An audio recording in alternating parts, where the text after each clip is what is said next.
Perfect. Well, welcome back, guys. Kick it off. Give you a little recap of what happened last time. So you guys finished your arc on Dathomir. You basically after defeating Gil's former master, Lorien, and Gil unfortunately just kind of dying during the conflict, you found that one of those who hunted you is actually making his way to Dathomir. But luckily, you guys were able to work. I forgot who actually suggested the idea, but they were able to work together to hide the planet in the forest, and were able to kind of rally the clans to your side, meeting one of the new party members, Islith, who's replacing Gil, at her Rancor mount. And with her age, you got the Dathomir kind of Red Mountain clan on your team, and were able to get the other clans to join in. Afterwards, they brought you to kind of a little sanctum area, so kind of one of the clan neutral meeting grounds, where you guys were able to both kind of attune to some of these relics that they had, some of the clan inspired relics, giving you guys a little bit of a boost in your power, as well as confront the kind of the spirit of the Athens, so kind of the essence of a lot of the clan mothers who passed away before, kind of this little protector of the planet, and are able to convince it of your worth and gain its powers on your side. Afterwards, Islet kind of led the group in a meditation. We're able to collectively gather the force powers of all the Dathomirian witches, including yourselves, and we're able to effectively hide the planet in the force just in time, because a little bit later that day, kind of derelict Star Destroyer came into view. You saw it was kind of looked like the sustained damage, like it'd been in a battle, but still seemed to be moving along fine. Do you guys see it come into a low orbit around or kind of come into visible range around the planet, but do not be able to find anything? It stood there for a little while before making the jump back to hyperspace. Afterwards, you guys found that the Senator Ralphus, you guys encountered on Caught, was successful in his bid to outlaw force users, and was able to pass that through the Senate. And you also found that he has decided to run for Supreme Chancellor, and kind of was making moves to do that. While in that period as well, you guys found through Ren that the Mandalorians were actually making some moves too, that the old Mandalore, the Preserver, had been taken down in ritual combat, and that a new Mandalore named the Devourer has been named, and has recently taken the Terrace system and is calling all Mandalorian clans to come rejoin him on Terrace to hopefully take back their homeworld of Mandalore. So that's actually where we'll pick up now. And cool, we got Ping back too, so he's back on low sleep. We definitely got him back now. So this will pick up. You guys are in the ship. I know you guys talked a little bit outside of the session, kind of about your next moves, but definitely if there's anything more you all want to say before we kick it off, feel free.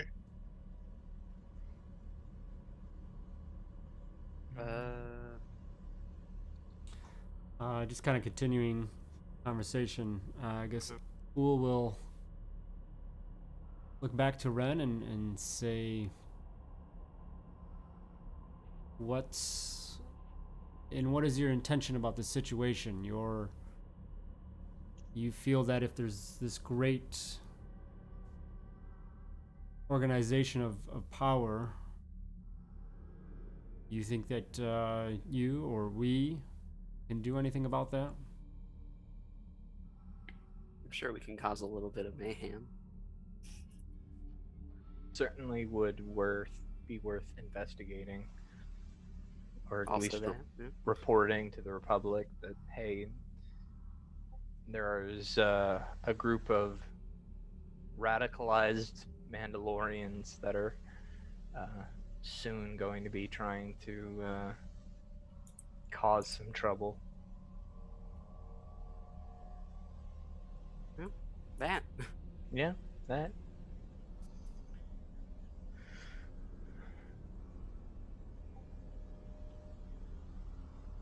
Perfect. Sweet. So you see a kind of Elias in the corner meditating. He seemed to still be a little frazzled from the day before. It does seem a little apprehensive about the Mandalorians. And she kind of looks up at you guys and goes, uh, "Masters, what so you plan to spy on the Mandalorians? I've heard they're fearsome warriors." And she points to Ren, and he kind of gives a nod as well to kind of the spot Gil would normally stand, and says, "From what I've seen, from both of you and the fallen Gil, that reputation is not unearned." Uh, Thanks. and she kind of gives like a small nod and says, "I've heard horror stories from the Mandalorian wars from the masters who have survived. Uh, are you sure that we'll be able to make it in a place like this?" We should be able to, as long as we keep our heads down and try to avoid any major Mandalorian settlements. Just any major Mandalorian conflicts.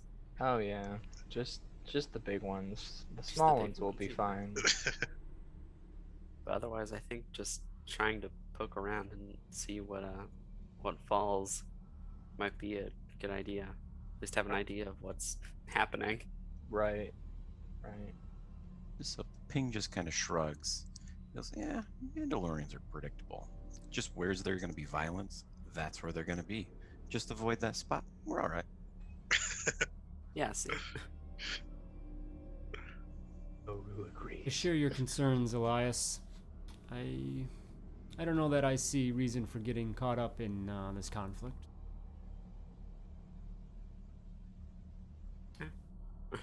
But I know that it's important to Ren, and I'll stand by that. I appreciate it. All right.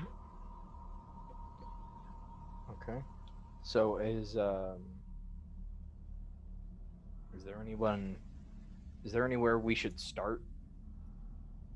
That would be a good point, because I know that all these major clans, and Ordo is probably a good place to start, although I don't know if there's anything left of Clan Ordo. So Ren did find that it looks like some of so kind of two spots where the Mandalorians are gathering. Ren found that the kind of the Devourer is gathering his forces around Terrace, but some of the kind of Ordo's kind of most fervent supporters are still holed up on the moon of Dxun. Think that we should maybe ask Clan Ordo or head straight to Terrace?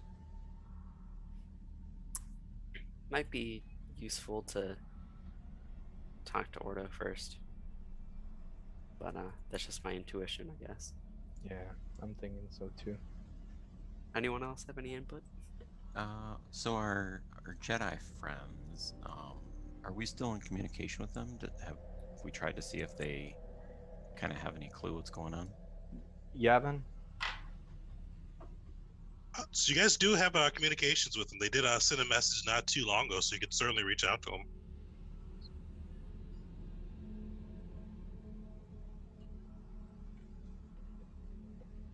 I might want to communicate with Master Hadlar some of the events that we previously encountered and kind of give him a bit of a status update on everything we have going on. Perfect. Yeah, so you guys can definitely kind of open a hollow channel to Yav and see if you can kind of get a hold of them. Okay. Yeah.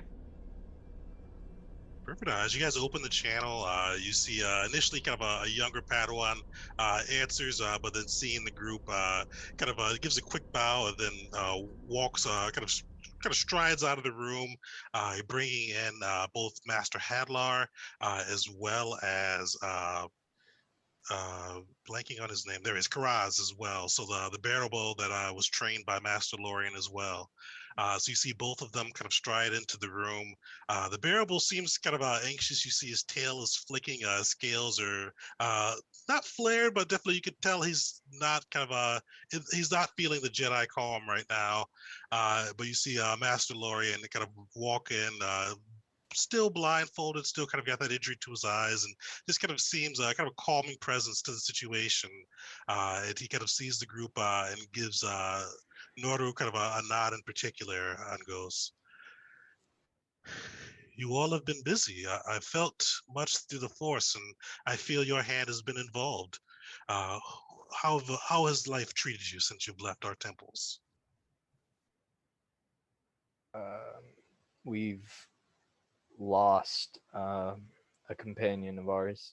I'm gonna hold out Gil's lightsaber. Man, just going right for it. Huh? Oh, I mean, yeah. but overall, we were successful in turning the threat to the planet away, or at least temporarily.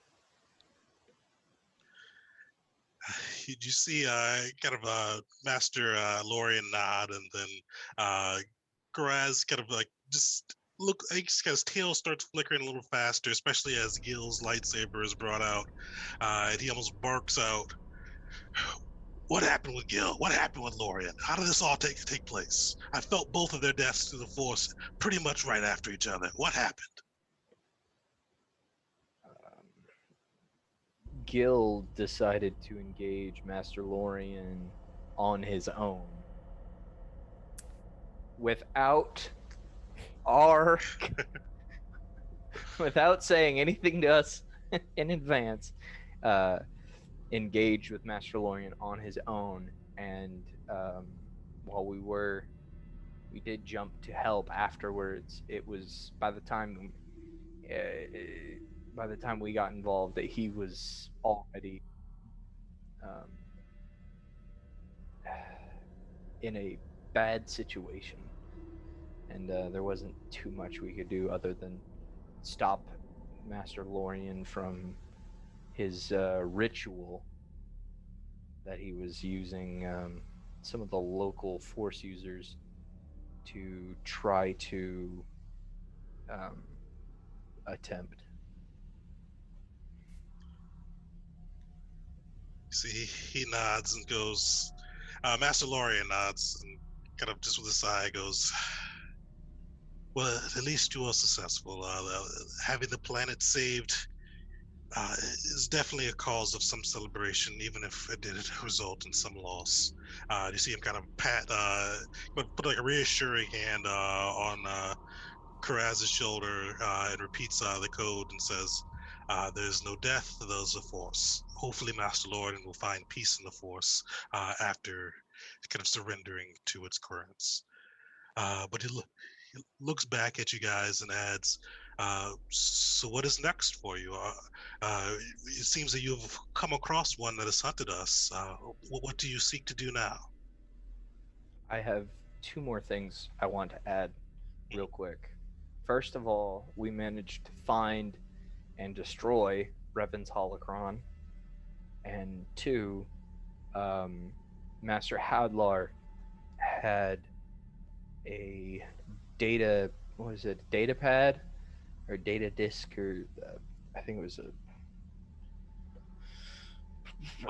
he had information on those that are hunting the Force users. That there is one who seems to be he can't be struck down by most means that we know of. There's a second one that we more prominently are aware of that seems to consume any and all life that encounters, and a third one which seems to be controlling some kind of events from the shadows. Did I get that? Is that? Oh yeah, that's right. Okay. You see, kind of Master Hadlar. This kind of seemed a little lost in contemplation. He goes, it is as we have feared. Well, I'm glad that you all destroyed Revan's holocron and prevented his sacrilegious teachings from entering the galaxy, and as well as escaping from the fiend's grasp as they came to hunt you. Those are definitely accomplishments to be proud of. He kind of looks around and says, especially in these dark times, I cannot believe the Republic has turned their back upon us and have passed that law outlawing all Force users of all stripes, not even just the Sith, even our fellow Jedi. There are dark times to be sure, but it seems like you all are working the light in as you are able to.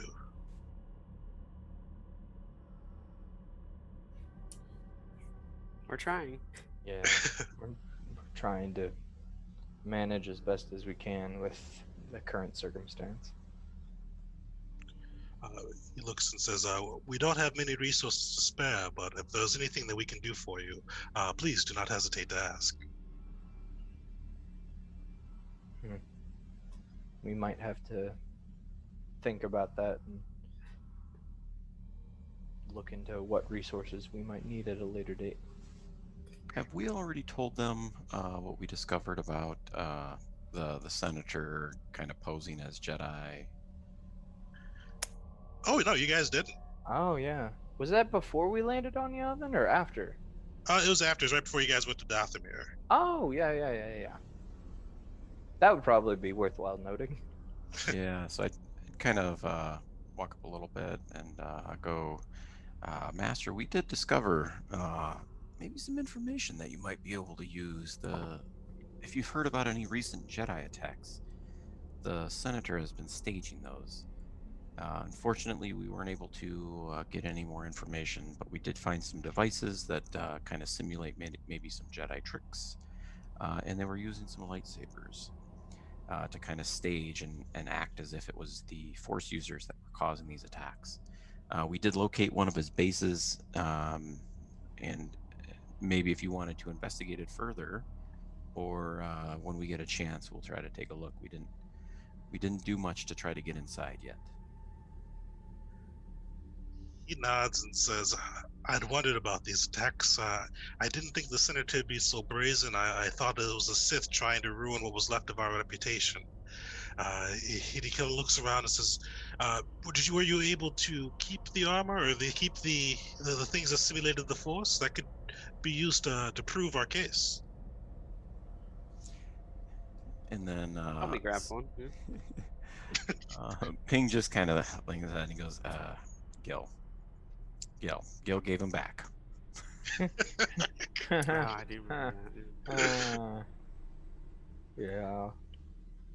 So you see him kind of shake his head and goes, well, I guess it was the will of the Force.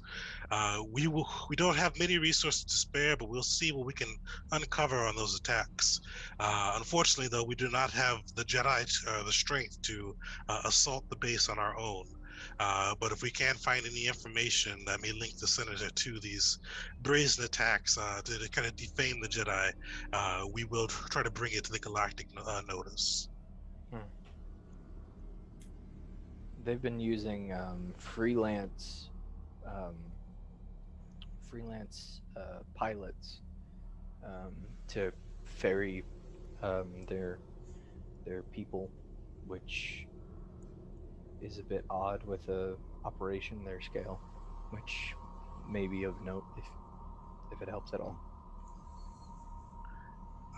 He nods and says, we'll take that into advisement. Let's see kind of if we can find maybe we can see if we can find one of our people to pose as a pilot and see if we get any notice from it. Just be careful. I know that right now we are more vulnerable than ever, and I don't want us to get caught off guard when we're trying to uncover some kind of by digging further. So just make sure that operatives are paying attention and covering their tracks. You see him nod, says, as always, we'll be mindful of the Force and see and make sure that we are taking care to protect the Order and those who remain. Thank you, Master. He says, you've done well, Noru. Taking out Revan's holocron and bringing Lorien, if not back to the Force, at least out of his misery, will definitely put the galaxy in a better stead. So Ping then kind of jumps back in and goes, but I think there might be an opportunity for some allies. Have you heard anything going on with the Mandos? He's nods and says, only that they appear to have had a new Mandalore. I've not heard much else beside that, but it seems like they are making moves again on the galactic stage. And he just kind of nods and goes, well, the enemy of my enemy is my friend. I said, I think we might go check it out. Clan Ordo was one of the few clans that fought with Revan against the Sith, so they may be worthwhile allies.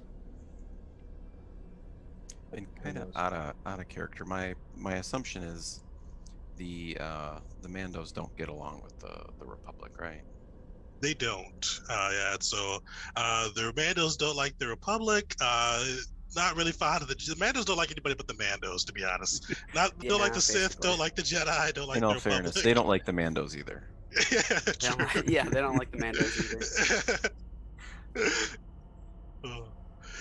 So you see him kind of at the Allies port. He goes, I've never known a Mandalorian, and he kind of points to Rin outside of her to fight alongside a Jedi. Well, actually, that is false. You're right. Clan Ordo did fight along Revan as he took down the Empire that he once forged. So they could be unlikely allies, but I wouldn't put much stock in it.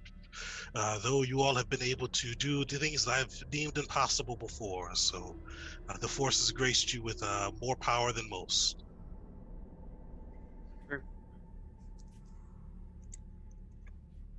Guess we'll try then. We will certainly see what comes of it. You see him nod and says, well, may the Force be with you. We will look into the Senator, and if you do find any other information, let us know. We have had our scouts out looking to see if we could find more about those who hunt us as well. If you see more of that information, alert us at once, but we will also update you on what we find. The order really depends on getting rid of those menaces before we can come out of hiding and hopefully restore our reputation. Agreed. 10-4. You see him kind of nod and says, may the Force be with you. And he kind of gives you a slight wave, and then the screen sits for a second before going dead. Yeah. Okay. So look into any more leads on the Senator and any leads with all this Clan Ordo issues. So I think we have a heading. Perfect. So you guys, sounds like you guys are heading to the moon of Dxun. Noru, with much not wanting to go back to Dxun, but knowing that he has to. Perfect. Well, you guys are able to put the coordinates in and make the jump to hyperspace. When you emerge from hyperspace, you see the world of Onderon and kind of some decent traffic around that world. But you do see the kind of lush green moon of Dxun kind of orbiting the planet. As you guys approach, you are hailed by the Onderon forces. It seems like they're kind of just little galactic security. You hear kind of an older man on the other end go, state your business. What brings you to Onderon?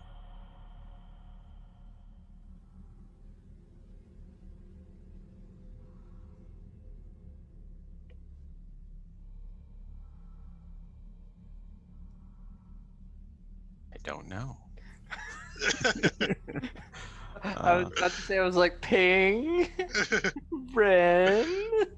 Yeah. All right, I so- just got back. What? Okay. They're asking us what we're doing here. Well, Ren is not good at lying. Is the issue. We're here for. So Ping's just gonna be honest. He's gonna be like, look, there was this crazy mountain lady. She gave me these mushrooms. I drank this tea. I just woke up yesterday. I don't know, man. How are you? How are you? Should you be flying? I commune with the planet. I think I rode a Rancor. It was crazy. You see, kind of hear a pause on the other side. It says, are you on space? Hopefully you're not flying the ship. They don't let me pilot. Yeah, I pilot here. Huh? You kind of see how he gets a little sterner and goes, had too much traffic in and out of the system, too much craziness going on. We're cracking down on new ships. So what brings you to Ondron? And I'd answer quickly before we scramble the fighters. This ain't a new ship, so I think we'll be good. Yeah. Yeah, I mean, yeah. Otherwise, I'll say, look, we're just here for a meeting, okay? Mission of diplomacy. Almost. Give me a persuasion check. Whoever'd like to roll that. Okay, not me, thank God. Can I take my auto 21? You can, yeah.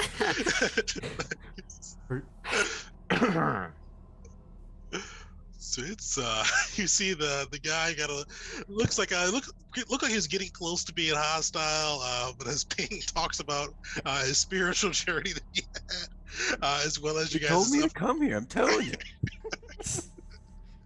You can see the guy go, sometimes you just gotta follow your passions. If you guys promise not to cause any trouble, not to bring any more turf wars with those blasted helmet heads, you can come here, make your way onto the planet or its moons. But if I regret this, man, you guys can be in trouble. Helmet heads, us? I don't even wear a helmet. Tell you what, to meet you up on the ground, maybe I got some of those mushrooms left, Get your own little spiritual journey. You've provided an excellent service here, young man. What's your name? I'd love to give a mention to your superior that you're doing an upstanding job. He goes, my name's Vin. So if you want to put any kudos, I'll take them. But yeah, just don't get me in trouble. I'm kind of he kind of looks around. I'm on a little bit of a short leash right now. We'll see what we can do about that, Vin. Don't worry. Smiles, more power to you guys.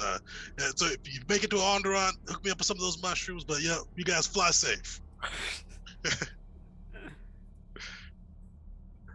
Perfect. So you guys, you see the transmission cuts. You don't see any fighters scrambling towards you.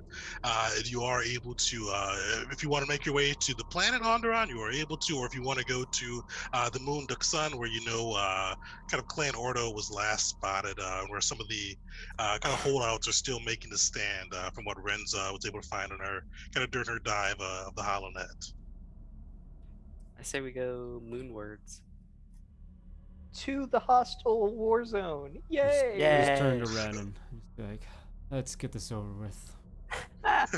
Shakes his head and says, I just told you, don't go where the violence is. That's how you avoid the Mandos. Perfect.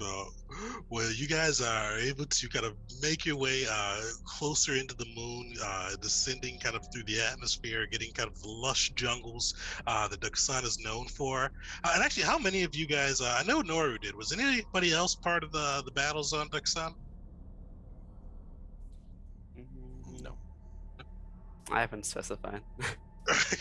So maybe, who knows? It was recorded as one of the more bloody battles of the Mandalorian Wars, and I was just like, my character is PTSD, so I'm guessing like all of his friends died on Dxun. That's it was one of a bloody battle on both sides. The Mandalorians, I think in particular, just a lot of troops lost. The Mandalorians had taken the moon a couple years into the war, but then Revan and his forces kind of came to liberate it. But the Mandalorians had booby trapped the moon to just ridiculous levels.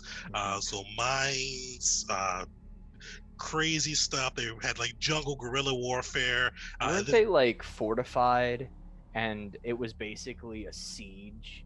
It was. Yeah, it was not good. Maybe th- then. The traps seem like a Ren thing. And, the planet itself too. Actually, give me a lore roll, Nora with advantage for kind of information on Dxun and anybody who else who decides they were at Dxun. Sure, Ren would have visited. You It know had a more nice- than me. The memories are coming back. I know. Ah, my repressed memories. Oh no. Is it Or Fortunate flashbacks. Son playing? in the background? No. So Rin has like a suspiciously good knowledge of the planet on Dxun.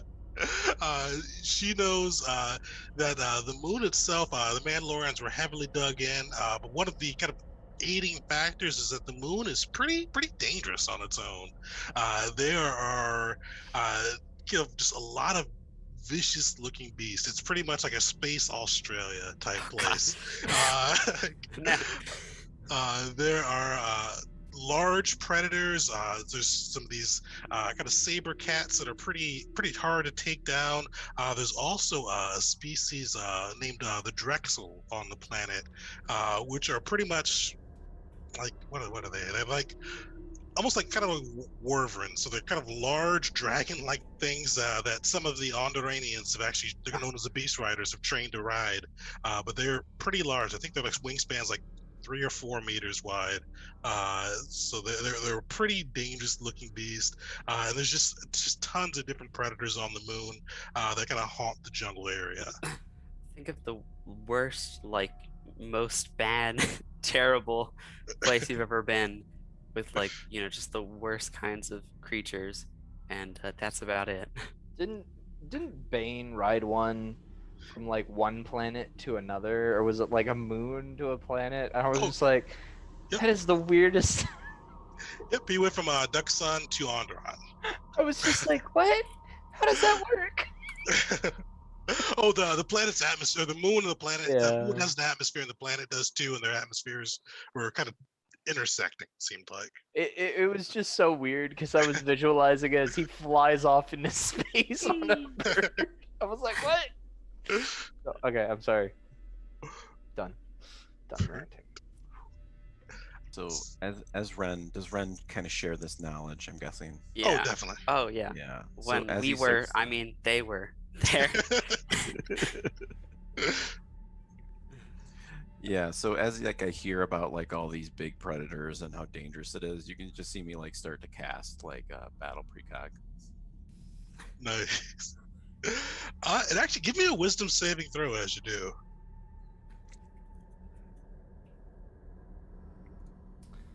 I would Oh, do the that's same. terrible. I don't have that up yet, but I would cast that. So Oh, perfect. You don't have to do the wisdom save. Actually, both of you do the force check, but you don't have to do the wisdom saving throw. Ping, as you reach into the force and kind of get your battle precog up, you feel that kind of same sense of hunger that you found on Dathomir. So that same sense of somewhat like a hungry wolf almost trailing you. You feel like it's as you dive into the force, you almost feel it kind of almost. You feel like glee emanate from us, almost like anticipation of a meal, as it feels you reach out into the force and it reaches back towards you. You don't kind of sense it immediately around you, but you do sense it's closer. It's looking for you. Yeah, so Ping like kind of gets on edge and he kind of like starts looking behind him, like looking in the closets.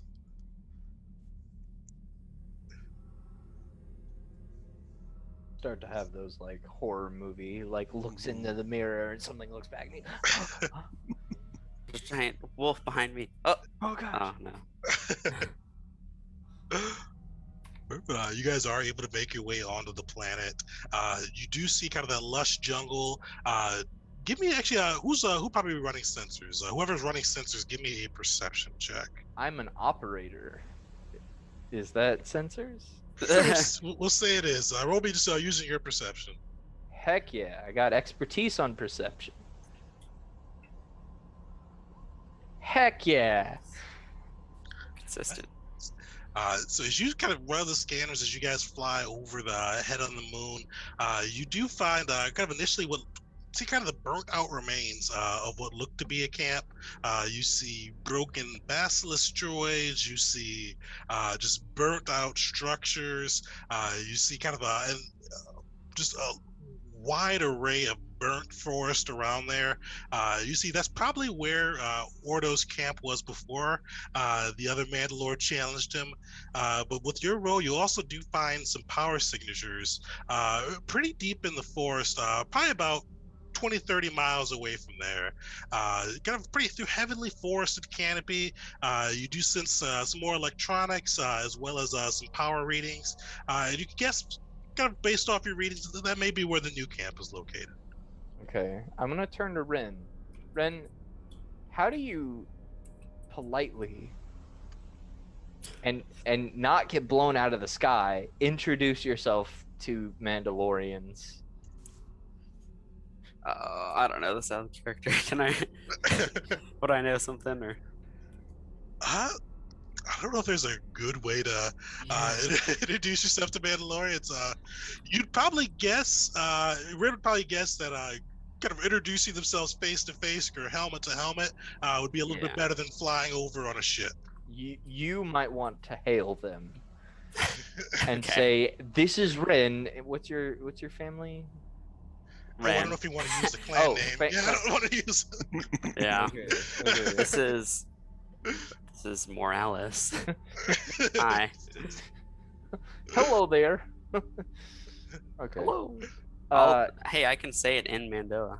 There you go. Sure. That's probably a good. That's one thing we could do. Yeah, Although they Just might let 'em know that ask, there's some Jedi here to say hello. that's gonna be a bit awkward.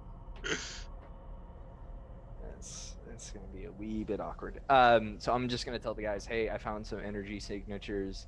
A lot of Mandalorian firepower is up in smokes, so maybe some salvage later. But that's not important right now. We need to find these energy signatures, and then we can get the salvage. Perfect. So are you guys going to try to hail him, or what are you thinking? Yeah. What's the clan again? Ordo, or we believe it's Clan Ordo. So you definitely know there's some clan order, though. These are kind of mostly just kind of his followers. So the old Mandalores, kind of diehard followers, that decided not to jump up with the Devourer after he killed Canderas. Okay.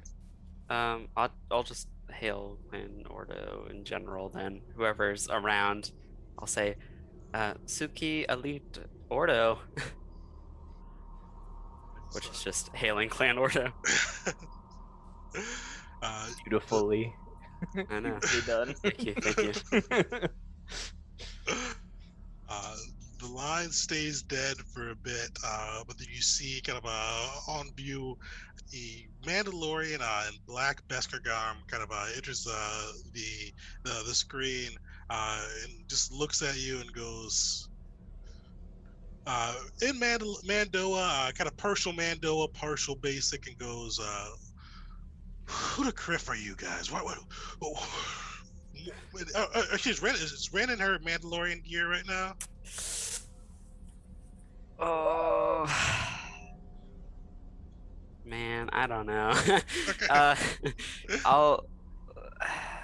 I'll say yeah, because she's already speaking in Mandoa. Okay. You see him go.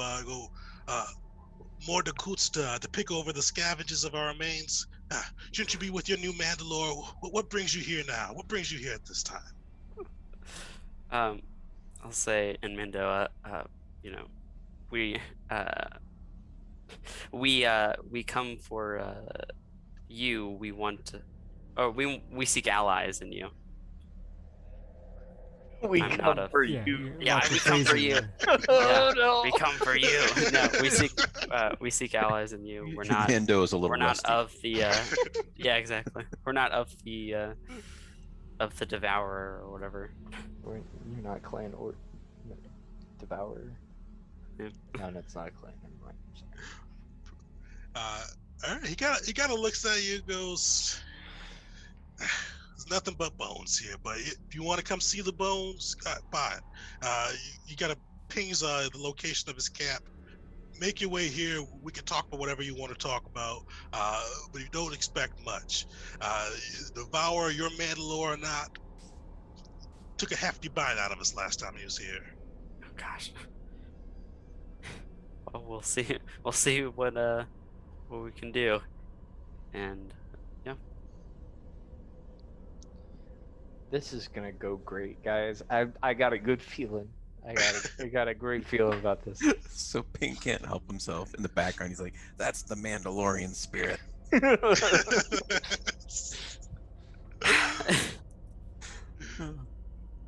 Says you kind of see the coordinates, kind of similar to where Noru found the signature pop up on the screen.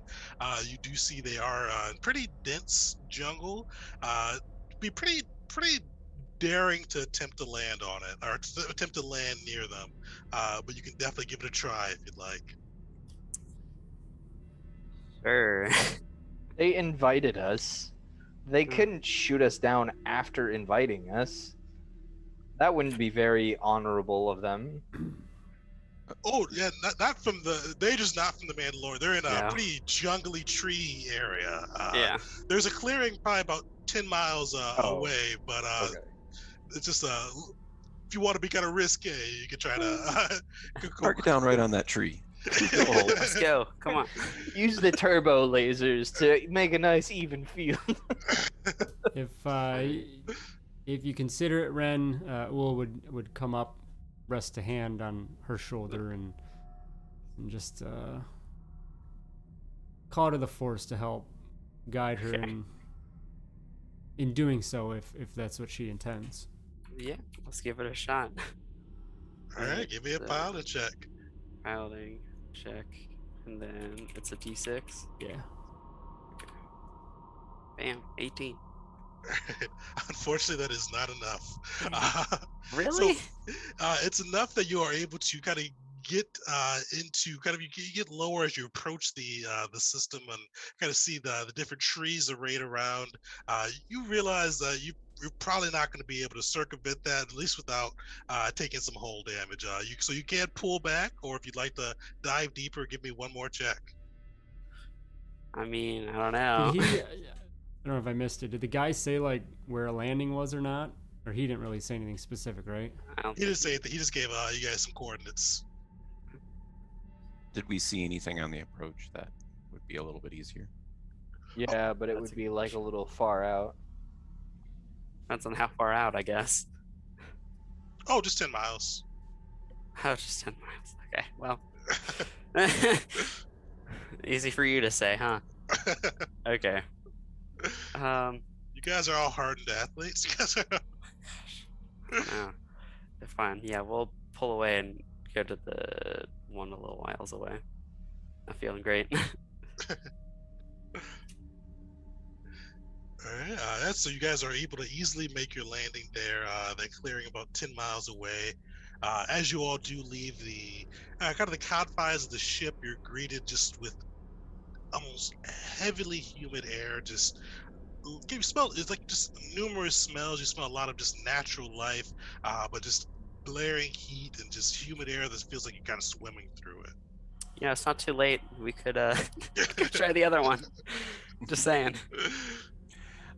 Would from that check earlier, would Ping know that the planet itself is kind of hunting them to some degree? Is that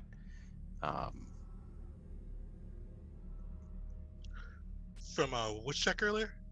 From when you said kind of there was that kind of that hunger, that like a wolf at my tail, like on my tail, or would I Oh know yeah. that that's kind of the planet itself? Oh yeah, that's not the planet itself. That's with ping got marked or kind of was marked by one of those who hunt the force users a little Okay. bit earlier, and he kind of, as you dipped into the force, you see they kind of not almost re-noticed you, and it seemed like they kind of got a little closer to you. Okay, cool.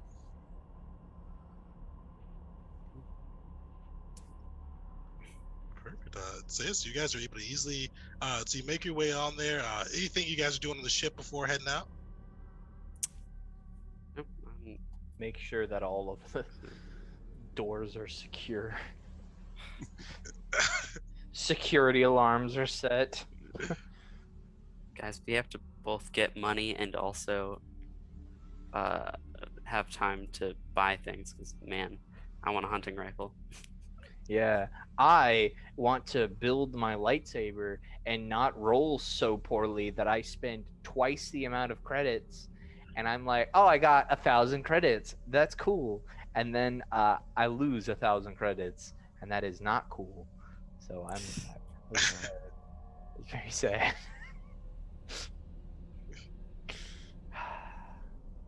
But hunting rifle, good. Yeah, I know, I'm ready. I got sharpshooter, so I'm like, come on, it's perfect. Yeah, those things hit like tanks too. I know. But other than that, I'm ready to go. I'll give him. Yes. That's how you say hello, guys. So you know, Sukagar. just you know, they like being spoken to in their native tongue. I'm gonna pass. I'm just gonna hard pass. Just Better you try then. hard. Not at all, I guess. Perfect. So you guys are able to make your way through the jungle. Somebody give me a survival check. I got it.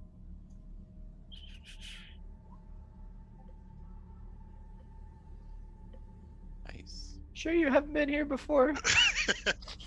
Yeah, Ren says, "Oh, there's a path over here." I mean, what? What? Yeah, it's Rid just kind of like she's been here before. I may have been with the Mandalorians? What? uh, Easily kind of finds a path through the forest or through the jungle floor. And as you guys kind of leave the clearing into the jungle floor, the direct sunlight gets a little less, but you do kind of still feel that humidity.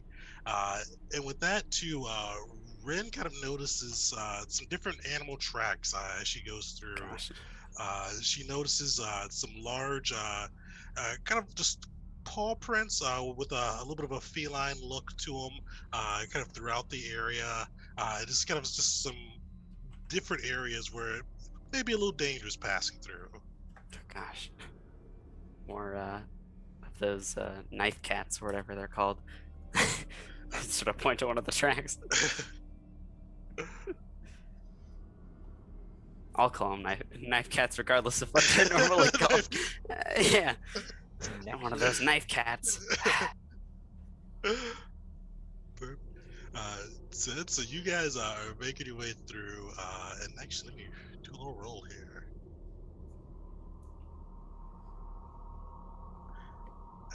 All right, 13. What's everybody? I think everybody has a passive perception higher than 13. Does anybody have one lower than 13? I probably do. What's my Yeah. perception? I'm at wait, perception? Passive perception, Passive Yeah, perception. 10. 12. yeah. Okay. So everybody but Gil, or not Gil. What's your force casting ping? Charisma. Oh, okay. So you guys don't notice it, but the rest of you do kind of hear a large, kind of just shifting and rattling coming from the top of the jungle canopy. And you start to see wings spread out and begin descending. So let me put you on the map and have you guys roll some initiative. Huh. Hey, Look at the bright side. I get to hide in jungle. I get to use sneak for once. Play to the advantage of the terrain. I think I've seen this map before. I may have used. I don't have many good jungle maps. It's a good one. We used it. When we had the force The visions. visions, Yeah. So, what that means is we don't fight the enemy; they're fake. Oh, okay. We have to battle guys, the remember? inner self. It's not really there. Meanwhile, Noru.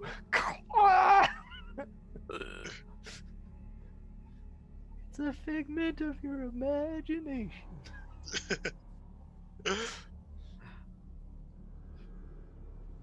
So I'm Alright. ADD and I'm playing with putty. Dragon. Yeah, so you guys see probably what Rin described as a Drexel descend kind of from the canopy floor. It's up about 50 feet so far, but you do see it kind of just flapping its wings and looking at you guys like a meal. Okay. Is it attacking us yet? So it definitely looks like so not attacking you guys yet, but has kind of popped out and is definitely kind of ready to fight.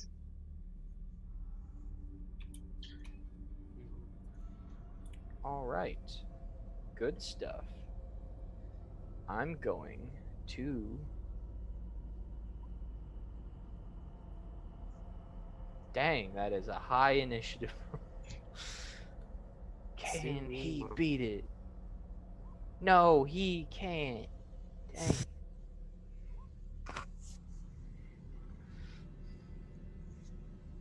He's just gonna fireball us all and just.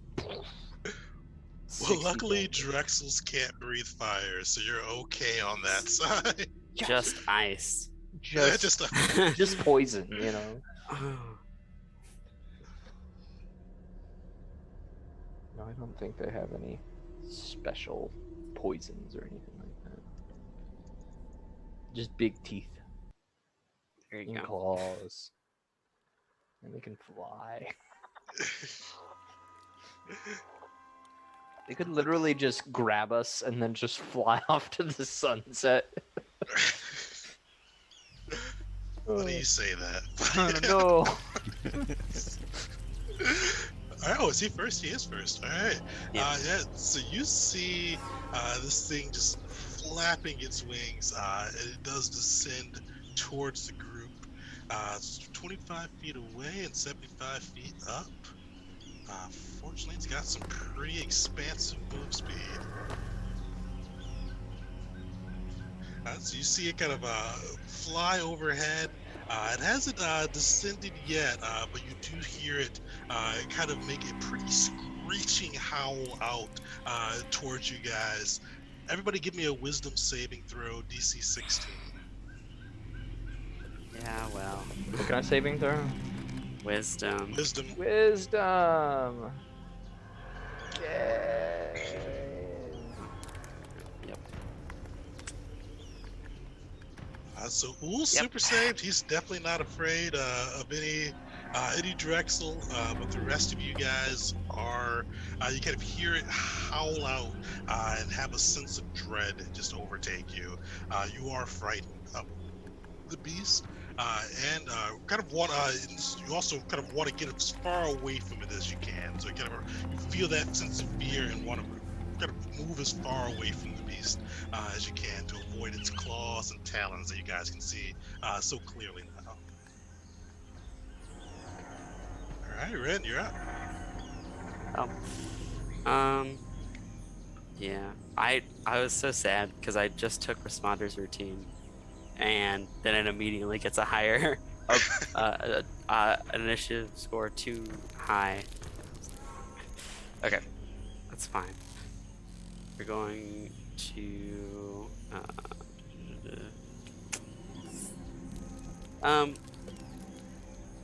okay, gonna try to, I guess, looking around, is there anywhere that I can hide right now?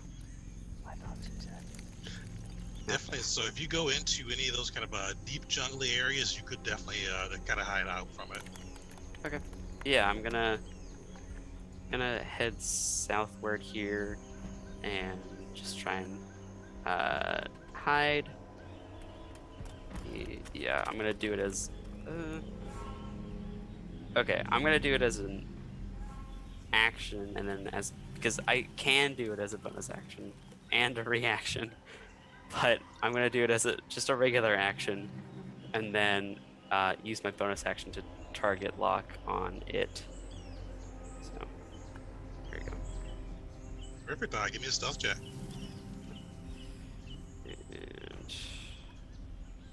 And Nice. yeah, Yeah, so Red kind of blends into the forest floor.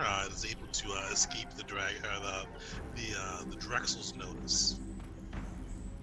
It is going to take a legendary action and descend a bit.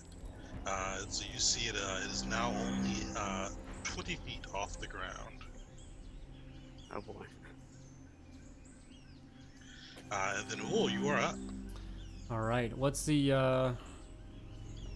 what's our direct line of distance then? Probably Gotta 5, break up. 10 plus Pythag. 20. Yeah. What's the average for that? Anybody know? It's just Uh, Pythag. I think so, yeah. Pythag. 10 and 20. So there is a rule about moving diagonally. I assume you could use that for my moving diagonally up. It's essentially if you move diagonal twice, it's 15 feet instead of 10. Yeah. I don't know how common that is to use, but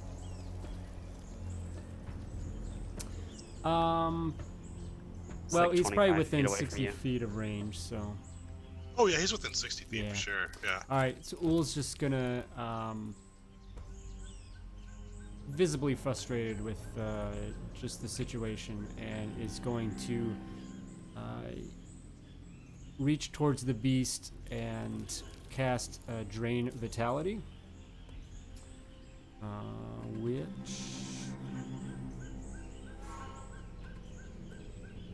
force attack against the target.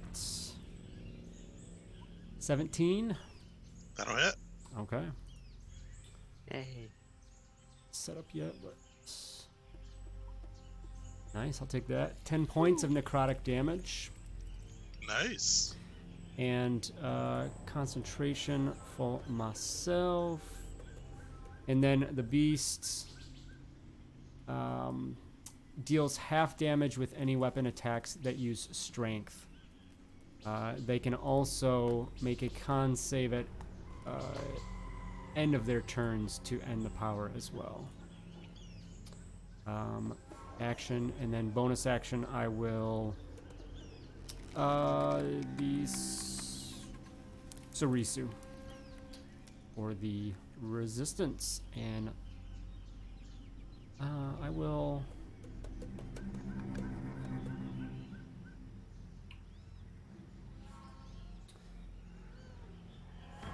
I'll then kind of move a little bit out of the way from the group. Yeah, back here. That'll be my turn. Perfect. All right, Bing, you're up. right. So I'm going to start off as a bonus action. I'll use galvanizing presence. So I'll rally the group, be like, it's just a beast. It's nothing to be afraid of. So that should end the, I think, Charmer Fright. Nice. Yeah, that works. Hey, nice. Nice, and then I'm gonna move up a little bit.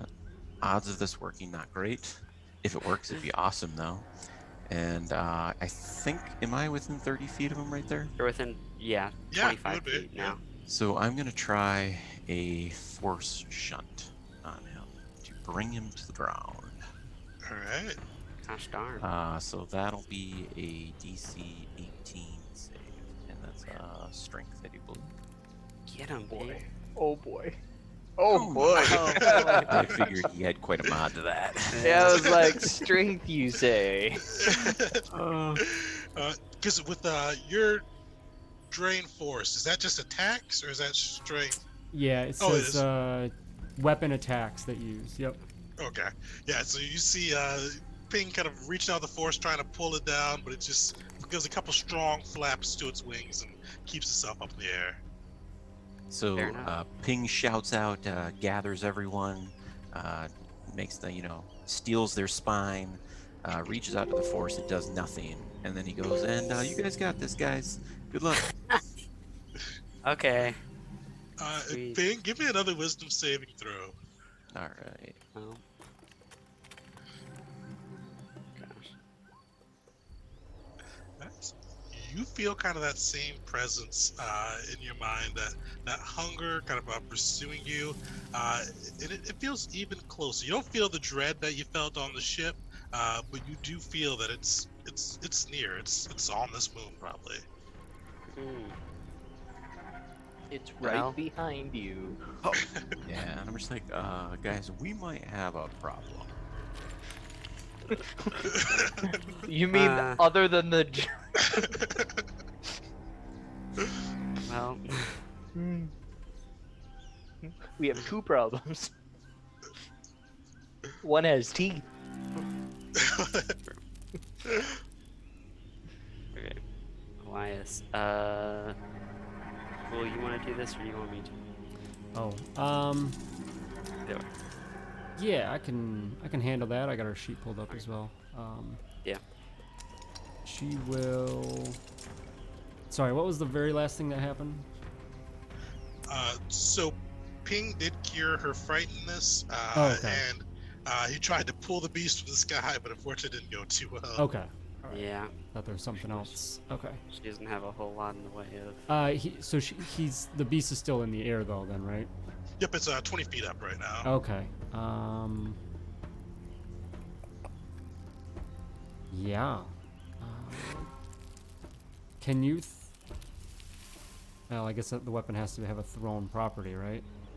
Yeah. Which I don't think double shotos do. I don't think I so. may have an idea. Oh, double shoto definitely won't. Yeah, no, man.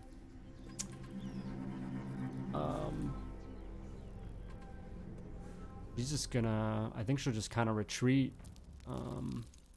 Yeah, man. Reposition. Run away! Tactical And- retreat. Yeah. just kind of rush away, knowing that she can't. At least at the actually. Come on, Control Z. I think she's right here. It's gonna go to behind the creature. Like below and behind. Something like that. Because if it does touch down, then she could maybe rush up. So. Yeah. Yeah. that. Have her Yeah. rush away like that. I guess that's and just in case, I guess, if for some reason the beast got in striking range, she'll have an held action to strike it. Just by the slim chance, but she might be dead before that happens. It might just go straight for her. Straight through her, yeah. Just like, I got this guy. Or Elias. Just she takes all of the hits. Somehow passes a lot of saves that she Yeah, doesn't have any business yeah. doing. She'll roll super high, but she always gets knocked out. Yeah. Alright, it is going to take a legendary action. It is going to, you see kind of just whip around. Its long tail comes swinging back and does smash down on Noru. I don't like that. Oh. I don't like that. Well.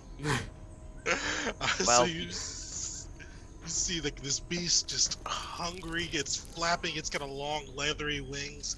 And it just flips its tail back and just smashes onto the ground, catching Noru flat-footed for 32 damage. That's a lot of damage. Okay, what is that? 21 health? Could have rolled a higher initiative. Yeah, I just needed to roll high on this. Shut up. Otherwise, it would be Elias. No. She would be dead. She would be dead. Yeah, she'd be on the ground after that one. Yeah, unconscious. Okay, or unconscious, yeah. So, Mhm. am I good, or is that it? Oh yeah, that's it. There's nothing else with the tail effect, so you're okay. You're okay. Okay, alright. First thing, I wanted to ask, if I cast a power, I know that powers aren't in and of themselves silent, but if I were to cast, what I want to do is I want to move out here into the bushes, to use my bonus action to hide, and then use my action to cast, what is it? Stun. Would that work, or would it be better for me to cast and then? I'm gonna just cast and then I'm gonna hide. Sounds good. Yeah. So I'm gonna run 30 feet in here. All right. And then I'm gonna cast stun. It is a wisdom saving throw. DC 13. I'm not a great caster, but I can try. All right. Let's see how he does. He fails, but unfortunately, he is going to burn a legendary resistance. So he's got 2 left now. So you did burn him on that side. You see him kind of in the air swaying, but he is able to keep his focus and keep him crashing into the ground. Is that a tail? Was that tail attack strength based? Oh, it was, yeah. So actually, Noru, you get 16 points back Nice. Hey. Why? Why do I get 16 health because points of my back? drain vitality. Drain vitality. I forgot Yep. to put a little marker on that, so I remember he's just Oh, burnt out on that side. what? Wait, thank you. 37. And then I'm gonna take my bonus action to hide. Am I enough in the foliage to hide? Yeah, well, you're good. Give me a stealth check. Okay. I'm gonna use my thing. So I automatically roll a 10, and I add my base level of 9, so I have a 19. Nice. Alright, so you see the Drexel kind of just flapping its wings, looking around to the remaining people that they can see. Noru and Rin have both taken cover inside the forest. And actually, before we do that, Ping, roll me 1d4. What did you do? 1d4. How many Nice. rounds is gonna show up? No. Yeah. No. 4. Well, that's the most. So It's either really good or really bad. I think it's just like we have more time. Alright, the Drexel of this turn, I think it is going to probably focus on Ping. Ping probably looks like the easier meal out of Wool and Wool and Elias, so I probably still go after Ping. So you see it moves over, turning its maw upon you and gets on close to ground level, gets about 10 feet into the air, and it's going to slash at you with its talons. Or it's going to actually bite you and then try to slash at you with its talons. So you see it kind of snatch out once with its bite, but Ping is a little too fast for the Drexel. It comes up with nothing but air.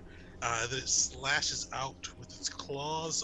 That will hit for 12 kinetic damage.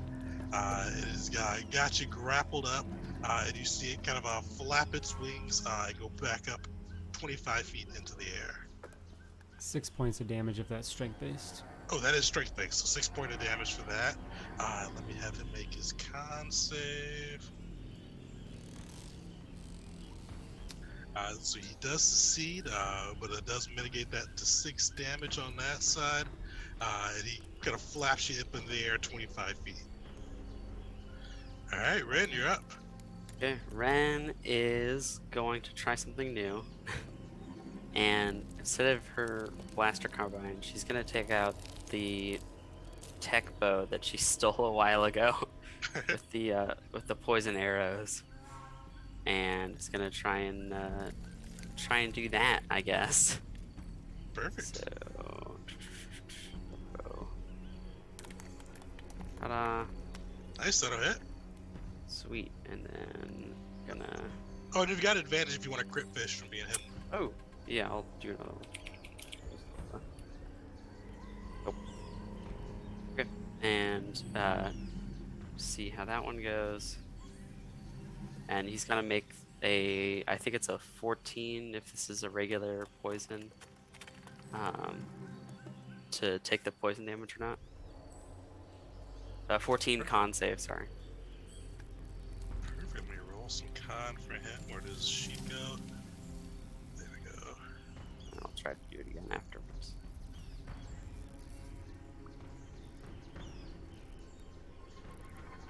Roll 20 can be so glitchy sometimes. Like, it feels like you're trying to make a sheet open and this disappears on you. And you can't, like, Yeah. reopen it, so you reload the screen. There we go. Sometimes I try to type something out, and it will just immediately erase what I did, and I'm like, what do you? I Yeah, it does that a lot with stat blocks for some reason. I have no idea why it does that. I never had to do it when I was doing like a PC stat block though, but for a lot of NPCs, like you type in like kinetic or whatever you're typing in for the hits, it'll delete the first bit. So he still takes the 24 damage with the other ones, which, gosh darn, I rolled well on those guys. And then I don't think you specified, but I don't have the like what it specifically does in terms of attributes, so it might still have the silent property like the other bows do, but I'm not sure. Oh yeah, it does have the silent property. Okay. Cool. Then I'll try that again. Because I have another one to fire off. I'm trying to see if I do it after that or this one. I So, guess- what are you trying to do? I'm wondering, do I make this like 2 stealth checks because I'm firing twice? You do. Okay, just making sure. So we're gonna, ta-da! That's contested by his passive, by a perception check. Oh, is it regular perception for this one? Okay. Yeah, with silent it says, make a dexterity stealth check, contested by your target's wisdom perception check. Success, remain hidden. Ooh. Unfortunately, Okay. it does spot you. I'm gonna. It's okay. I just still have a bonus action. I'll be fine. And then I'm going to tech bow again. Without the 3, sorry. That'll hit. Okay, and we'll just go straight here. And then he's got to make another con save for the 5 poison. Oh. He's feeling particularly resilient tonight, but you are definitely kind of pummeling him with those arrows. Okay, and then I'm going to finally use my bonus action to hide again. Alright. And try to make a stealth. Ha! Unfortunately, he does take notice of you. Okay, well, then, assuming that I can tell that didn't work, I'm gonna book it. Bye. You can't hit me if I'm out of range. Yeah, if I keep running, I'll keep trying. He is going to move closer to you using one of his bonus, his legendary actions. So you see him kind of flapping his wings and then Poor Ping in his grasp move closer to you. Okay, I'm gonna use my reaction to try and make another hide attempt. Oh yeah, you can use your Yeah, I can. give me another stealth roll.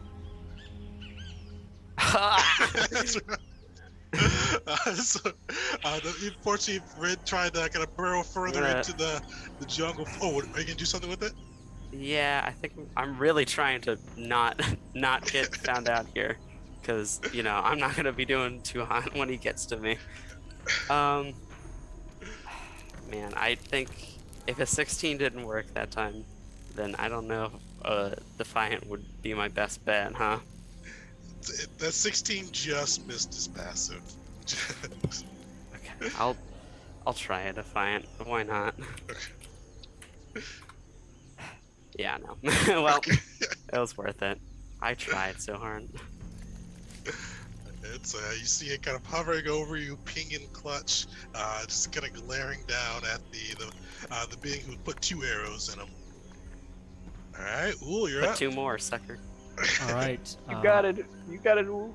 Movement, heading closer to the beast. Bonus action going into Sarisu, and my action I am going to cast Rescue and pull Ping, as long as he has a reaction as willing, out of the claws Nice. of the beast. Nice. So, yeah, looking up, initially planning on the running towards the beast over there, but seeing it retreat this way, trudges through the dense foliage, rushing over and just kind of yelling up to Ping, say, I only get one of these a day. You better make some good use of those big boy Jedi powers when you get out of here. And then reach up, pull him down, and then immediately go back to my saber in that defensive stance. Nice. So where are you putting him, or where do you have to put him for rescue? 5 feet. Okay. Yeah, so I have 30-foot range. I should be good there. Oh yeah. I would expect. So, yeah, just 30 feet. I should probably put him over there. Probably. Yeah, I was gonna say that or next to me. Yep, either or. Okay. And that's probably pretty much like my full movement. Yeah. Yeah, that's my turn. So Ping's turn, he'd be like, well, I had him right where I wanted him. Then I'm going to try a out of mind on him, which is If you one of- genuinely did, you don't have to take the rescue. But no, I don't want to, throw that in your face. I appreciate it. So as a bonus action, creature within 60 feet, they make a Wisdom saving throw. So that'll be DC 18. All right. He will succeed. Wisdom's one of his decent stats, unfortunately. Nice. Did I just So- get a lucky roll? Whenever I had to have him do or was it Yeah, it was wisdom. Oh yeah, he's got +6. Yeah, Is there any so- conditions on a failure, or? Nope. Well, no, on a succeed, there's nothing. If he would have failed, I would have been invisible to him. That's a cool. Is that a new one? Oh, it's a racial one. Okay, yeah, that's. No, that's his own- Sorry, I didn't change it from racial. It's a class feature. It's Oh, okay. It was my level 6 class feature. Oh, Nice. cool. We have a suggestion. So I'm gonna try another tactic here.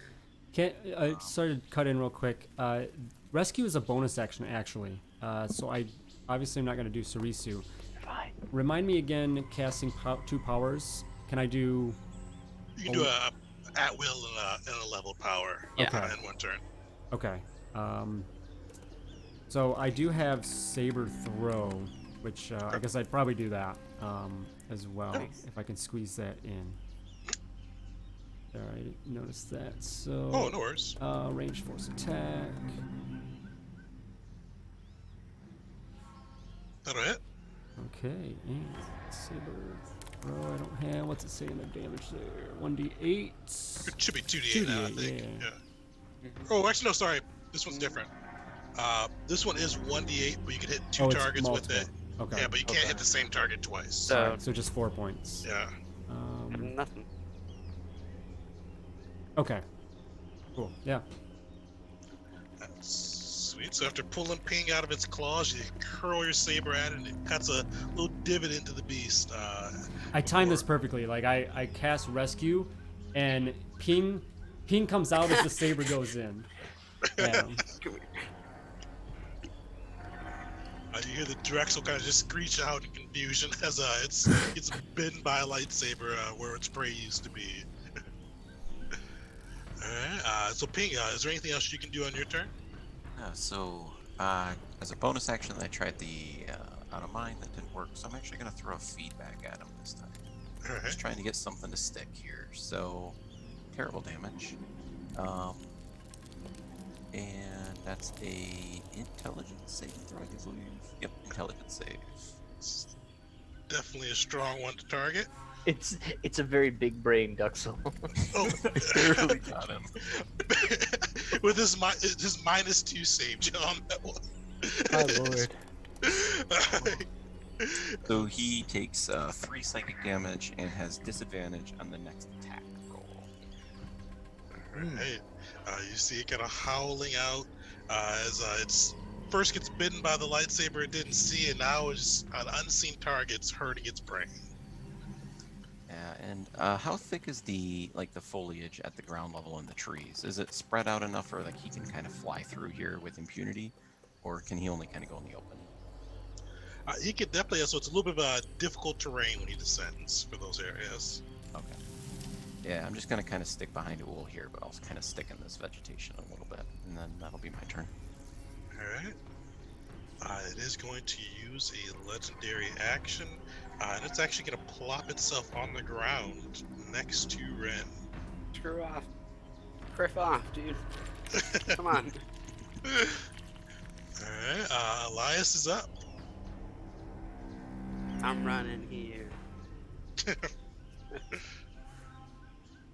Speaking of running, Elias would probably be doing that. Running sounds like a good idea. Just in the opposite direction. Okay.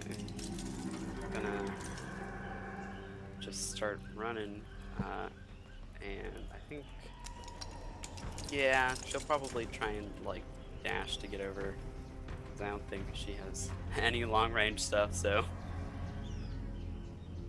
Okay, yeah, just gonna sort of hang out by Ool here, and then bonus action, yeah, no, I don't think she has that. Nope, bonus action, Surisu. Perfect. So she kind of gets into her defensive stance.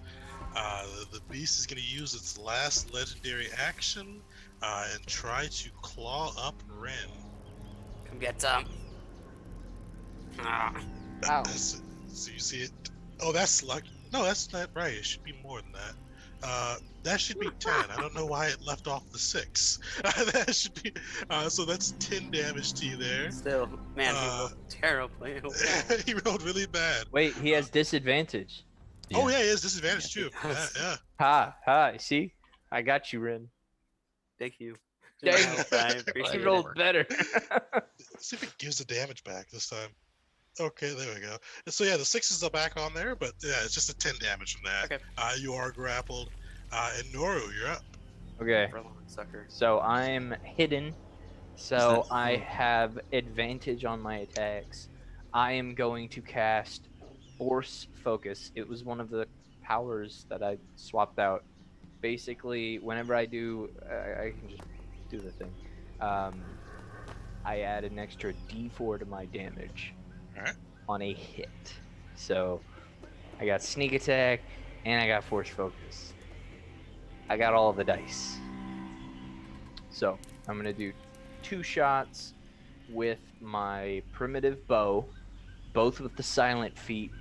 So I'll have to make sneaking stealth saves for each of those. Yeah. Alright. Okay. I can beat those. I can definitely beat those. Say that. I'm definitely not gonna beat them. You said it out. Yeah. Now Okay. So primitive bow. Hit. That'll hit. Yeah, that'll hit. Okay. Cool. All right. So hitting 12 damage. Heck yeah.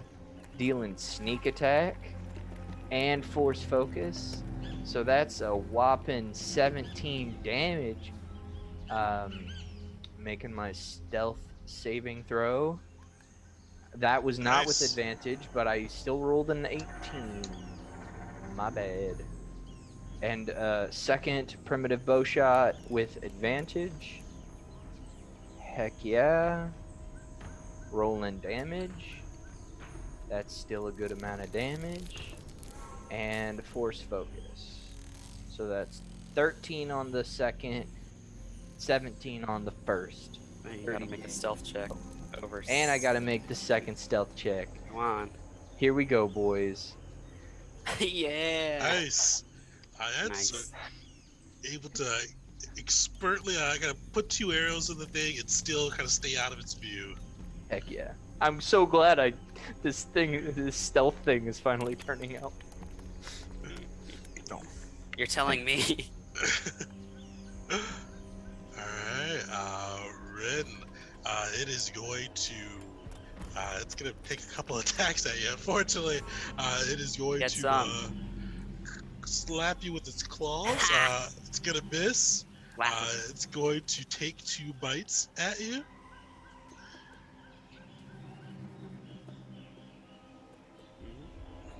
If it rolls, and that'll miss. And it is going to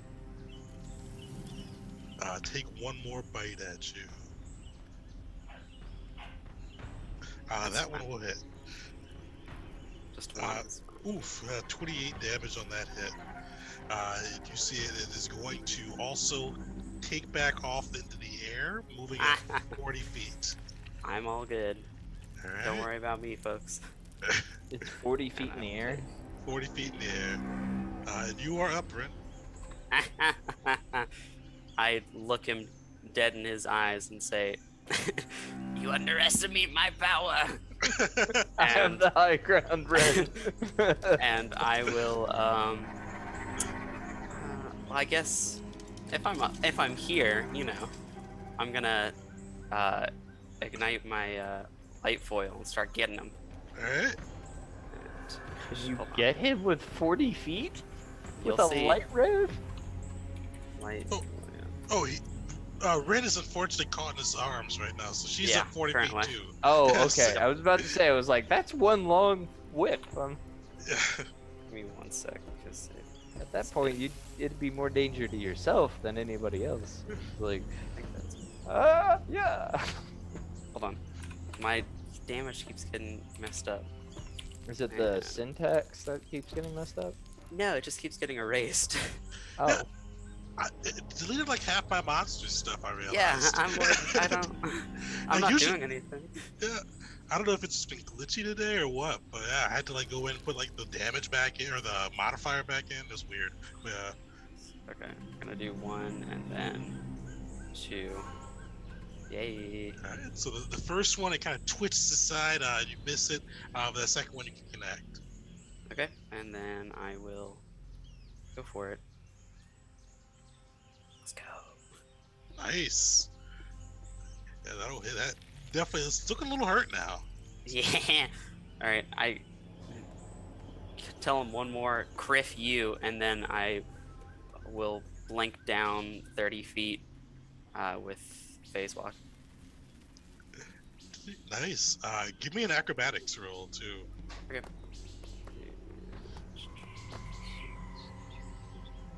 Ah. That's okay. So you blink out of its grasp, but you're kind of a little higher above the ground than you initially expected. You do I have a sort little of bit figured rough that, landing. so I was like, I'm fine. It's 10 feet. We're gonna be okay. So you take 4 damage for the roll, but at least you're no longer in the clutches of the beast. Yep. And then I will start a running just to 30 feet towards my friends here. And yep. That's all for me. Perfect. Oh, you're up. Alrighty. It's 40 feet up now. 40 feet in the air. Do I need to pull back up Python? No, I think I'll be fine. 6.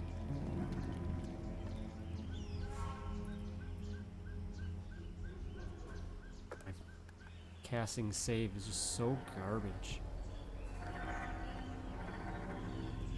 It's a hard thing with Guardians and Paladins. You got so many competing stats.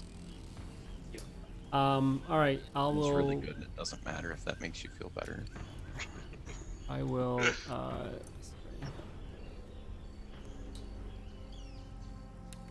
60 feet should be good. You're all good. So yeah, I'll just kind of stay where I am as long as I've got some range, and I will reach out with and cast Mind Spike as my action, and yeah, Wisdom save DC 14. All right. Mind spike. Wisdom. All right. Gosh, the wisdom always. Ah, It'll Hey. fail. All right. come on, give me some damage. Not bad. Take that. 14 Better than average. psychic damage, and I always know where it is. Target can't be hidden, and then bonus action. Sarisu, just gonna stay in that just in case. Uul looks around, seeing everyone kind of huddle up, and glad to see Ren pop up next to him out of the beast's clutches, and seeing that it's on its own now, flying above, reaches out again,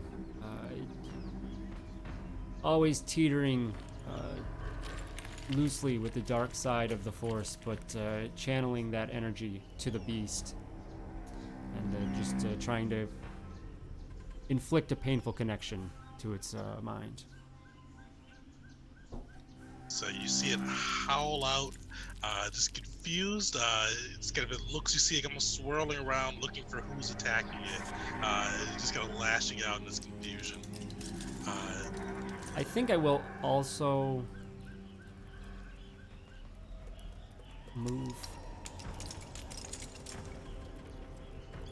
Yeah, I am gonna move. I'm gonna also just kind of say, like, let's make some space, and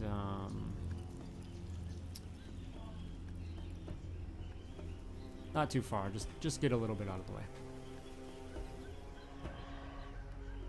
Perfect. Alright, it is going to take a legendary action. And it is going to... it's going to kind of plop itself on the ground. So you see it just come crashing in through the trees. And it lands... Actually, what would that be? It's actually not on the ground, but about 10 feet off the ground. As you see it kind of hovering over. And Pink, you're up. All right. Well, I guess I will try it again. I'll try another force shunt. Try to get this guy in the ground. Alright.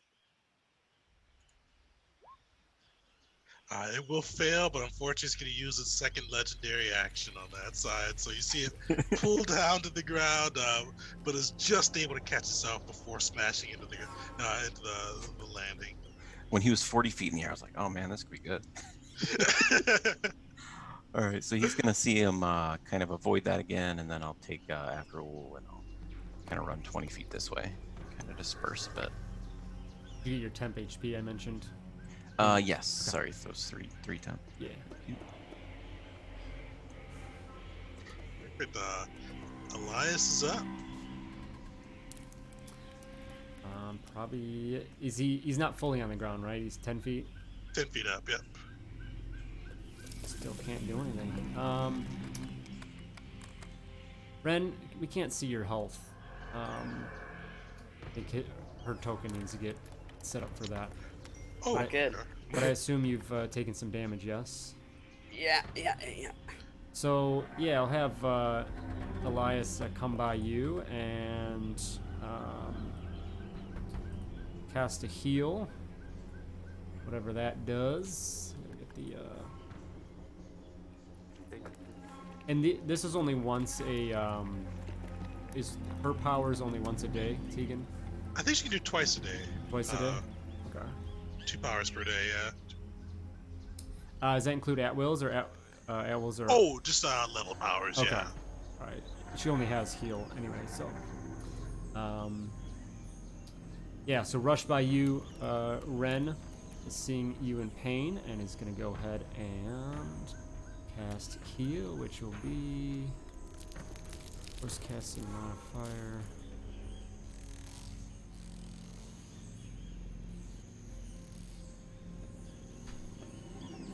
9 points.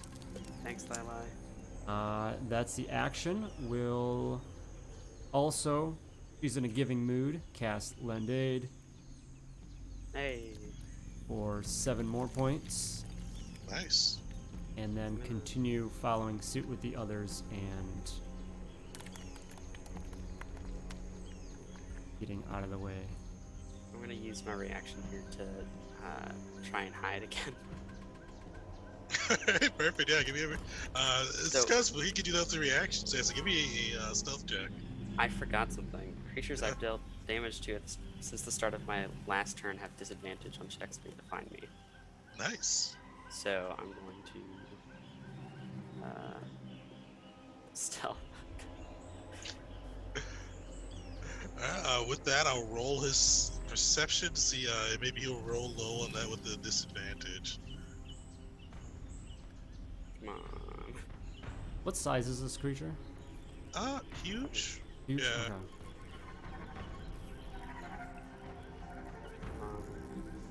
He fails. Got that 23 out of the way, so you see it kind of swirling its head around, but loses track of you in the jungle. All right, Noro, yeah. All right. So I still have my force focus on because I believe it lasts a full frickin' minute. Right? Right? Yeah, I'm yeah, pretty sure it's 1 minute. So I'm gonna just keep at what I'm doing. My bow has a range of 80, I think. Oh yeah, you According can to hit him. According to this trigonometry calculator, he should be like 51 feet away from me. So I think I can hit him. So I'm gonna make 2 attacks with my bow. Since I'm hidden, I have advantage, and I have 2 stealth checks I can make. You know, I even forgot that I can do like double hit and stuff like that from my last turn. Dum dum, big dum dum. Okay, so 2 attacks with advantage on the primitive bow. Fire. That's a hit, Chief. 13 damage. Nice. Gonna roll double strike. Okay, with a sneak attack and force focus. Heck yeah. So that's Solid 16, blast. 22, 25. All right. So he did spot me, or I know? Oh no, I need to make my stealth check. He's definitely looking pretty messed up. Dang it. He did spot you. Okay, so this next attack is not going to have advantage, right? That's right. So primitive bow. Dang it.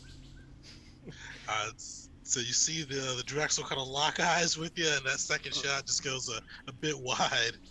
I will use my bonus action to hide, and I'm just gonna use my big money. Yeah, just beat it. So you Okay. are able to hide. You see it kind of lock eyes with you, but then you're able to retreat back into the foliage, and it loses track of you. Yeah, and I'm gonna like reposition just to, so he can't just be like, what's that? He just disappeared. I can see him, and I can't see him. Oh, that would be a little silly. Alright, the Drexel is up. It's lost sight of Ren. It is going to plop itself on the ground and then go after Ool.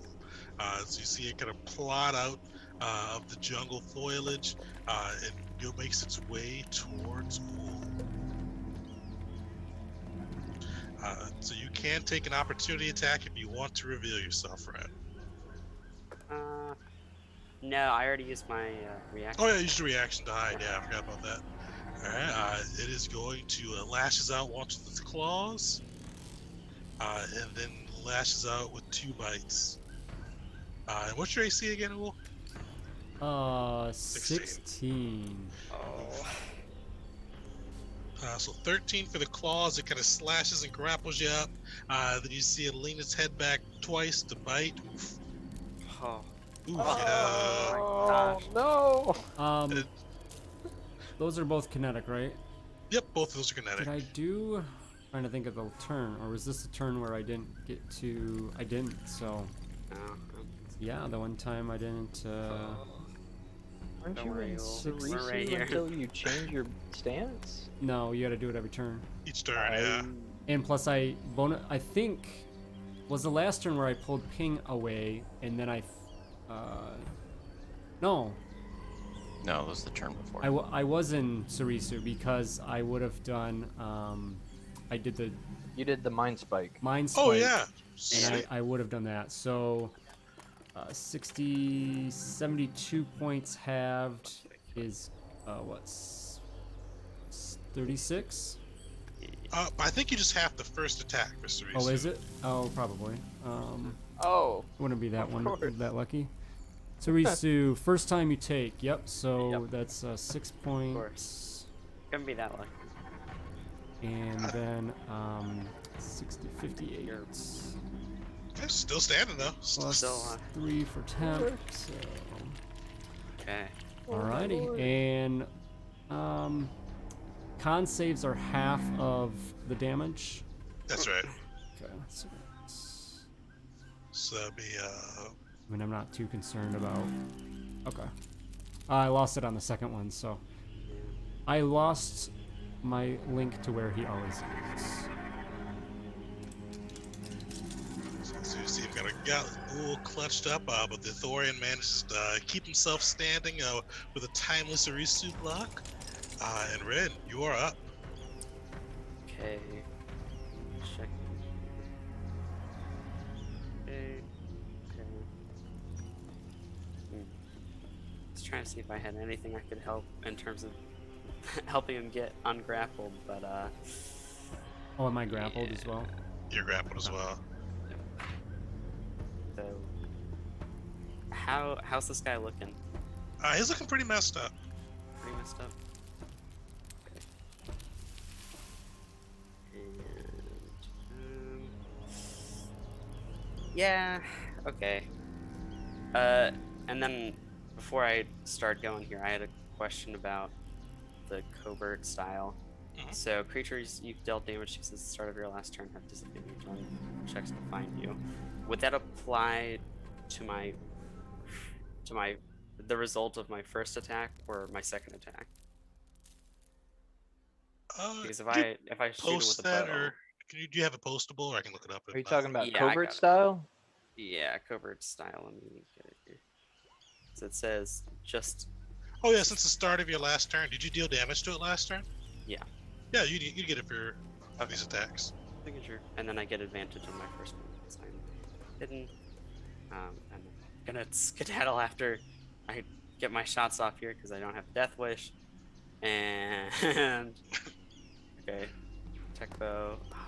Okay, well I was gonna crit fish, but that is a crit, so we're all good. And Heck then- yeah! Yeah, and then I'll do one more without the sharpshooter routine. Okay, and no, it's okay. And then I'll just get you here. Are we rolling max damage on the first? Yeah, so his max damage for that. So that'd Be be a D8. I don't know why it doesn't do max damage. I tried to set it to do it, but I don't think it's. well, it has to make a con save too. Yeah, and can't save for the poison. It's a 14. Okay, it's okay. Still does the other ones, and so it's max damage on the other ones. You're saying? Yep. So So- max first damage die. Okay. So. Cool. First damage died. Hold on. Okay, so I think that's 14, and then plus 3, 17, and then the Ranger's Quarry doubled up. Gosh, hold on. I'm trying here. Oh yeah, no worries, man. Okay. And then 6, 6, 12. That'd be 29. And then finally plus 8 is 30. What was that? 37. Yeah. Nice.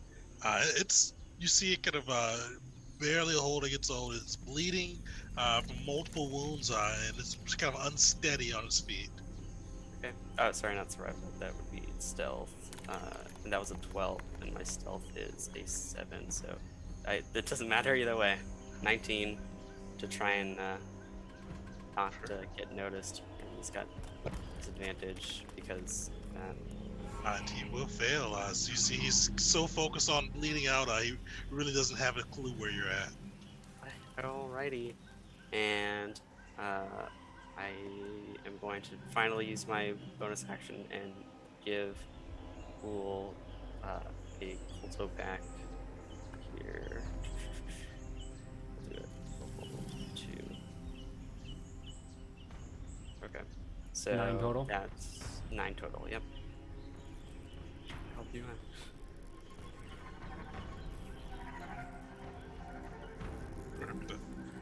So you blast, you kind of stick the dragon with a nasty looking arrow. It is definitely looking worse for the wear. And Ping, you are up. Right. So the dragon is he on the ground right now? He is on the ground. All right. So, will help me out earlier. So I'm gonna run up and I'm gonna try something stupid. So I'm gonna run up and then I'm gonna do a force scream. So I'm only target the dragon. I think I do to control. Ooh. So he has to make a Constitution save 18, or take 15 psychic and 22 sonic. He saves, but half, yeah, that half is still enough to kill him, finish him. Nice.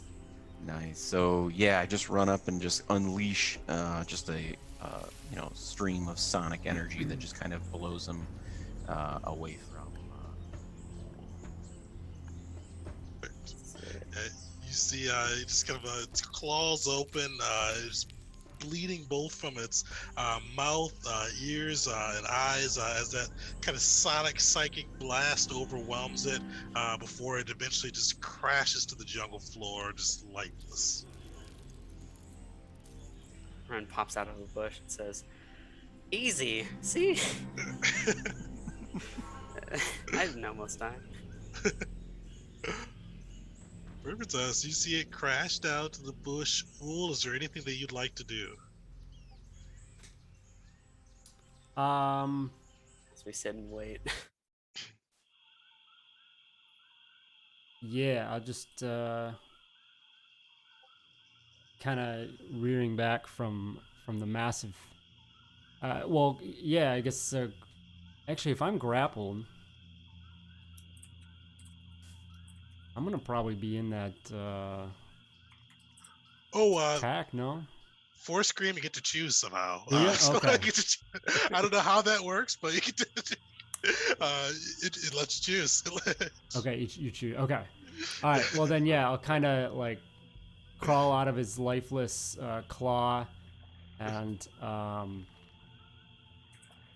take my saber, and I'm gonna like go and try and chop its head off, just in frustration. If it takes more than one swipe, just kind of like hacking at it, just letting frustrations out, and then after that, for a moment, deactivate the saber, let out a heavy sigh, and just kind of over my shoulder to Ren say, "Just had to come back here, huh?" I'm sorry, Yul. Do you have an famed Ren favor now? At your discretion. So you see the head of the beast comes clean off after Ull unleashes its fury upon it. And as that's happening, Yeah. let me do that. So Real quick before we move on, I had one spell. I had a third level spell, so I have 3 points. Ooh, I count it 3 second level spells for you. Is that correct? I have 11 total points spent today. 11 total. Okay. Yeah, because I failed my check for my precog, so that counts as well. Gotcha. Okay. spent 1 level 1 spell and 1 level 2 spell. So I'm up to what, 5 points. Oh, that's right. It's level +1. Okay. All right. Cool. Thank you. No problem. So let's see how this goes.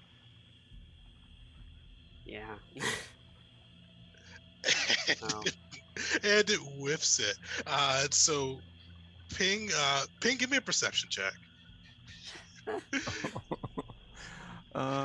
This isn't something Ping is gonna do well at. A new challenger approaches. Man, just hanging out in a bush. Huh? Perception. Oh, Nice. Oh, nice. So you feel like the breeze of something just swinging as hard as it can at you through the floor, or kind of just next to you. You just kind of, as you open your mind to it, you do feel somebody in the area. It looks like they were trying to hit you with some type of stab, but you cannot see them. Let's see. They're going to try again and see how that goes for them. You are no longer surprised, though. Quick, And- yell. Oh my gosh. Wow! All right, you see, you kind of feel another blush of air as this assassin just completely whips it yet Gosh. again. It Poor is guy, going man. to try to hide. That's a 14. So you guys hear who was be in the area. So Ren, what's your passive perception? How do you figure that one out again? So your Wisdom perception plus 10. or perception. Yeah. Okay. So. Perception, so 14. Right. You hear it, hear like the two whiffs, and then you hear kind of retreat a little bit into the distance. And you guess it's probably in one of these 4 squares over here. Let me see if I can mark that off for you. 4 squares is all I need, Deegan. There we go. That's a I'll really say. sloppy drawing, but that is where you kind of hear it retreat off to after it just kind of failed spectacularly to try to kill Ping. So actually, a 14 would hit me. Believe it or not. Oh. Oh, I forgot you had low AC. Oh. So, Yeah, so Oh. I would, if I'm able to use a reaction, I'd probably use my consular to boost it. But if not, that would hit me. oh yeah, because he whiffed that. Oh, actually, no, the first No, attack the would have first hit. one would have hit, and the second one would have Ooh. hit. Yeah, that is Yeah. okay. That's okay. So unfortunately, you wouldn't be able to use it on that first one. But if you do survive, you will be able to use it on the second one. Because he does 12 plus 19. But he is an assassin, so Wow, he's got the assassinate feature, which lets him crit if the creature is surprised. So let me roll that one more time. Oh, where'd it go? So minus the 5, so 4. Oh, so just 4. 4 plus the 14, so 20 or 18, 30, 49 damage. Is Ping up or still standing? I had 49. 35, if that includes the temporary hit points. So yeah, I'm down. Alright. That was almost a straight up kill. Yeah. So you see the kind of just all of a sudden see Ping go down to the ground, and then for Ren. Oh, actually, give me one for Elias too. What's Elias's passive perception? Just give me the 15. So she kind of gets that same general reading that after Ping went down, something kind of retreated back into the forest, into one of those 4 cubes. Can you? I don't see him. Well, what are the 4 cubes? I don't see these 4 cubes. Oh, you don't see that line? I had to do it black. Let me change the color. Give it on the right layer. Yeah. Oh yeah, I'm still on GM layer. Okay, that's why. Bump it up. Uh, Gotta be somewhere around. Huh? oops. There I'll just there we go. Select this. I should hopefully be able to copy that in. Nope, it's not letting me do that. So I'm just gonna redraw it on the GM layer.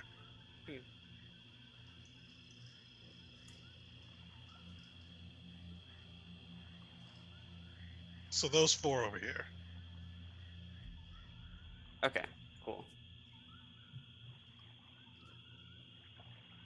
And Elias is up. Are we aware of them being over there? You all are, you saw Ping go down, but you're a little bit too far away to kind of get what happened. So Ren and Elias both heard the thing kind of try to make its attacks and retreat, but you're a little too distant, and unfortunately, Ul just doesn't have the passive perception to catch him. I feel like Elias would probably say something. Yeah, expect her. Yeah, so she will kind of yell out, there's something unseen here. I'm not sure what it is, but I fear it has targeted our fellow Ping. I have a thing for this. Sorry, we waiting on Elias still? Yeah, so what would Elias do here? Probably. Yeah, rush over to Ping and use her second heal for the day. Da-da-da. And Elias. what force casting mouth 3? 7 points. All Oh, Ping has to make a wounds. Oh yeah, wound check. Yeah, almost forgot Sorry, about that. Ping. No, that's just a con check. That's right. I just Nice, feel you bad made it. pointing it out. I'm like, Yeah, Okay. those were the worst. When I was like, actually, that hit me. Oh, you died. I was like, the poor assassin missed his assassinate feature, but That's just a test. yes. Yeah, she'll do that and kind of stand over him, assuming he's kind of maybe step to the front of him and go into Sarisu as well, just on defensive, kind of standing over him.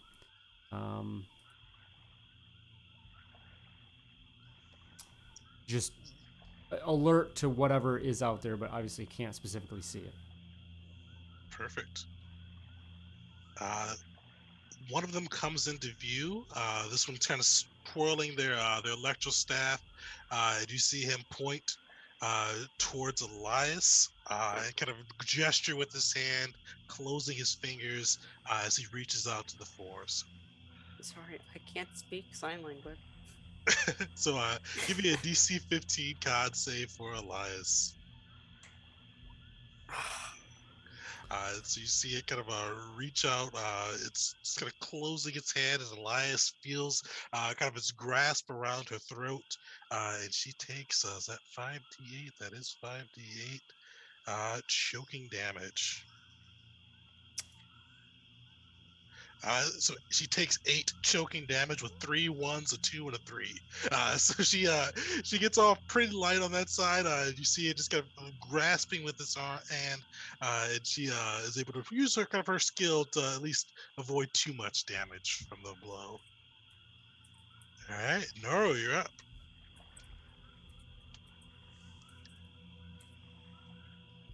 Sorry, I was unmuted. Huh. Sorry, I'm eating some delicious pesto pasta. I'm sorry. Anyway, all right. So they're all the way heckin' down there, right? Oh yeah. Yeah, so But- there's one that's visible over here. And there's one that's not so visible. Yep. Down here in the south. Okay. I'm gonna use a bonus action. Ideal of the Hunter. As a bonus action, you gain for a minute blind sight.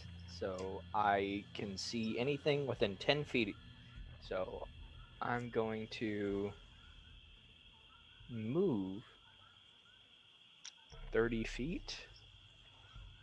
Yeah, so I'm going to move out here. And I'm guessing that would break my my stealth. But I would get visibility. Do I see anything? That's right. You do see him. You see him in kind of that bottom right-hand box. The one right here? Yep. Okay. And attacking him is how does that work? Is that is he like I just see him and Oh yeah, with know blindside, yeah, With you'd see him, blindside, so you should they be wouldn't. fine. Yeah, you wouldn't have disadvantage. I see you.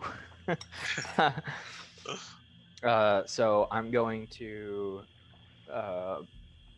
stow my bow, pull out my blaster, and take 2 shots with my blaster pistol.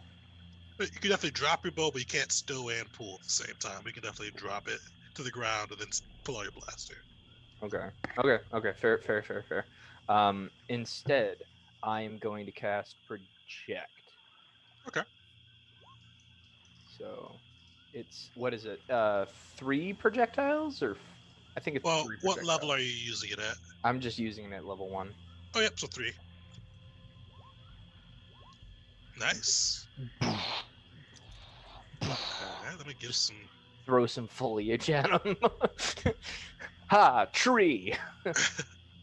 I saw as you bombard the assassin. Let's see how he does. Oh, that's so. I have an 18 passive perception. Do I need to roll a perception check? No. So basically, luckily you picked a good power to use on him. So he was trying to maintain concentration on his improved force camouflage, but as you bombard him with the jungle foliage, you see he loses his focus and kind of comes back to the material plane. Hey guys, it did a thing. Is that a Okay, monster? so I've used my action, my bonus action, and my movement. So yeah, that's it. Ren, you're up. Okay. Well, oh, let me. Okay. Uh, is force choke like a one-time deal, or does it keep happening again? Did you succeed or fail? I can't remember. No, Elias got choked. Elias did. Yeah, I was just wondering. Oh yeah, she's restrained. She failed, so she's restrained to the end of her turn. Okay, I'm going to use my brand new power. I'm gonna drop concentration on target lock, and instead, can I ask what my guy over here is wearing / carrying? Definitely. So he's got kind of a large electro staff, kind of a little bit of armor too. So it looks like his face is covered, kind of light metal armor. Oh, okay. I'm going to use overheat, and I'm going to target his armor. So I'll just cast it here, and that'll use up my 2 last points. I'm sorry. No, I have to. Okay. Oh. Yeah, it's okay because he is going to have to just sort of take it, unfortunately. Yeah, because you're casting on his armor, I imagine. Yeah, All right. unless he wants to take some time to just sort of chill. Yeah, you should see Ren, hook up a microwave to her hand, point it in his general direction, and yeah, he starts glowing red hot, and I'm just gonna keep hiding and just keep concentrating, so I can use a bonus action on each of my turns to re-inflict the 2d8 damage. And yeah. Perfect. So you hear him kind of howling out. Give you another stealth check for your bonus action to hide. Yep. And do that. Nice. You definitely evade his passive perception on that side. So you see him just howling, confused as his armor burns into him, just kind of wildly turning his head. You sneak the sneaker. All right. Fing, you're up. All right. So Ping finally stands up, trying to see what's going on. Sees these 2 people with these staffs. He just kind of, you can tell, like the dark side just starts to swell in him. The anger builds, and I'm gonna try one of my level 2 powers, and I think I'm gonna try to twin it. All right. So this is gonna use a lot of force points, so they'll find this again. And I'm gonna do Mind Trap. Minecraft? So they both have to make a charisma saving throw. All right. Both will They fail. both fail. So they are both incapacitated, and they can't perceive the outside world unless something happens to wake them up in a minute. They are our prisoners. Nice. So you see both of them just slack, just kind of drop their weapons to the ground and just like give like this stupefied look. And you guys are out of combat. You have a minute. So I imagine you guys will probably restrain them, or what are you guys Yeah, thinking of doing? I'll immediately drop my my overheat then, because I don't want to cause them to drop out of thing. Oh, yeah. RIP those points. What are these guys carrying? Because like those are some pretty heckin' good stats. I have a I remember I bought these forever ago. I got binders, so I can at least bind up one of them. Nice. So yeah, you're definitely able to bind up one of them, as they're in that stupefied state, with no resistance.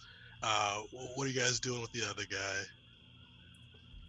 I got fiber cord if no one else has binders. Like Ren is on it. She's jumping out and she's going. Slap the cuffs on a guy. Yeah, definitely take weapons off if that wasn't already said. And What? I never have enough money to actually buy things. I think the one thing that I bought was like, a shield generator. I throw fiber cord at Nora's face. You peasant. Take it. Okay, so I'll tie up the other assassin. So out of character at 6th level, you can force like empowered or whatnot, and if they don't break Jeez. out of it, it lasts 24 hours. My wow. lord. Yeah, so these guys, they are just stunned. They let you wrap them up. They do have 2 electro staffs on them. So electro staff, you can look them right up in there. So they've got those properties.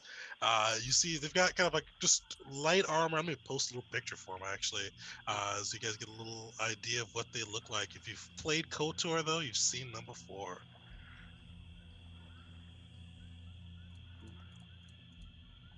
Shockingly effective. That's there. So do you guys do anything else before that hour, or that sorry, the minute is up? I mean, just basically just sit on him unless we want to tie him to a tree or something. I just walk up to him, nudging Ren, looking at him, and just say, Iba Sheb's Palin. Picking up only the best, Mandela. Of course, the curses. Which is, what an asshole. And Ren nods. This is nerf herder to be sure. And yeah, I guess we'll just sort of see. Oh gosh, my man. I guess we'll just, unless anyone has anything else, just wait around, make sure they can't get away. Well, they're all like tying him up and stuff. Ping is just like pacing back and forth. She's like, "Who hits a guy with a stick? Come on, come on." Well, his back is turned, of all things. I mean, at least I'm looking them in the face when I mind control them. So, Usually. After the minute passes, you see one of the assassins starts his turn, kind of wake up, it turns his kind of glowing red face mask towards you, looking directly at Ping, and he says, Blinded him. Lord Nihilus will eventually have his prey. You will be food for the great devourer, and he will eventually have you. This Which is great nothing. devourer, am I right? As he nods, he kind of looks at it and says, you all will be sustenance for our Dark Lord. Nothing you've done here today matters. I guess that remains to be seen, huh? You're talking, all right? We're not. You're not the one tied to it. We're not the one tied to a, you know, tree. Perfect. And are you guys just kind of arrayed around them, or how are you guys set up right now? I'm gonna Yeah, have I'm. my blaster ready, just in case. Ren's just sort of crouched in front of him, Ping would looking at hang him. back a little bit. Oh, you thought you're so clever, turning invisible. Ooh, yeah, I could. Yeah, I can do that too. All right, I can do How, it better. All right. how far back is Ping? Within probably like 30 feet away. Okay. Ping, give me a Constitution saving throw. Yeah. Is this a force power by chance? It is. Can Does I it have sever it? verbal or somatic components out of curiosity? That's the thing. The force powers don't, unfortunately. So there's no. Wow, okay. So if they can Otherwise I'd see, you smack can 'em or something. cast. If they see, you, That's why we. Yep. That's why we took a blind. Let's put some bags over their heads, guys. Exactly. Simple way to solve this. See if I got anything. sweet. So yeah, it is a power. So you just gotta feel him concentrating in the force. If there's anything you can do there, Ping. Yeah, I'll try to sever it, and I'll just Perfect. give him a smile. It's a level 3 power. He's gonna try to choke you out. So you see, kind of feel him reach into the force, hoping to sever your life thread. But luckily, you're able to just block it and kind of stop his efforts. Do you say anything? You're Ping? burning through force points like crazy. They already found us. No, I actually don't smile. I just make sure I look directly at him so he knows what happens, and I'm just waiting for that look in his face as he realizes that I just cut him from the. Would there be any? Would I be able to sense anything? So I was just gonna This go up to happens? them and turn their helmet around or something. Definitely, you guys probably all would have kind of felt him, the assassin reaching into the force and then being kind of squashing his efforts. I'm gonna shoot him in the leg, just God. to. Yeah, I'd give like We're gonna the kill him. Yeah. pommel of the lightsaber just up the side of the head. All right, there you go. I 6 won't damage. join in the violence. We'll just say, man, what the hell, guys? Come on. The Mandalorian not getting in on the violence. Yeah. I'll remember that, my little sparrow, when we go see your friends. No, I wasn't saying that. I was saying, what the hell do these guys? They're not You guys. cooperating as proper prisoners should. Not even that. I'm just saying, what the hell in general, you know? So did you? So yeah. So you guys shot one in the leg. Was it the same guy, or did you guys pick different guys to hit? Oh no, I just shot the guy who wasn't cooperating and who tried to use force powers. And like, all right, anybody who wants to try anything else like that, just feel free. Just feel free to try to do that again. All right, give me an intimidation roll. Both of you guys, give me an intimidation. And did you hit the same guy, or did you hit a different No, guy? I would have hit somebody else. Finally, intimidation, a skill I can use with my +1. Can I use my severing the force to help whoever the intimidation is against the guy that I severed? I got a crit, man. Like, we're good. Oh.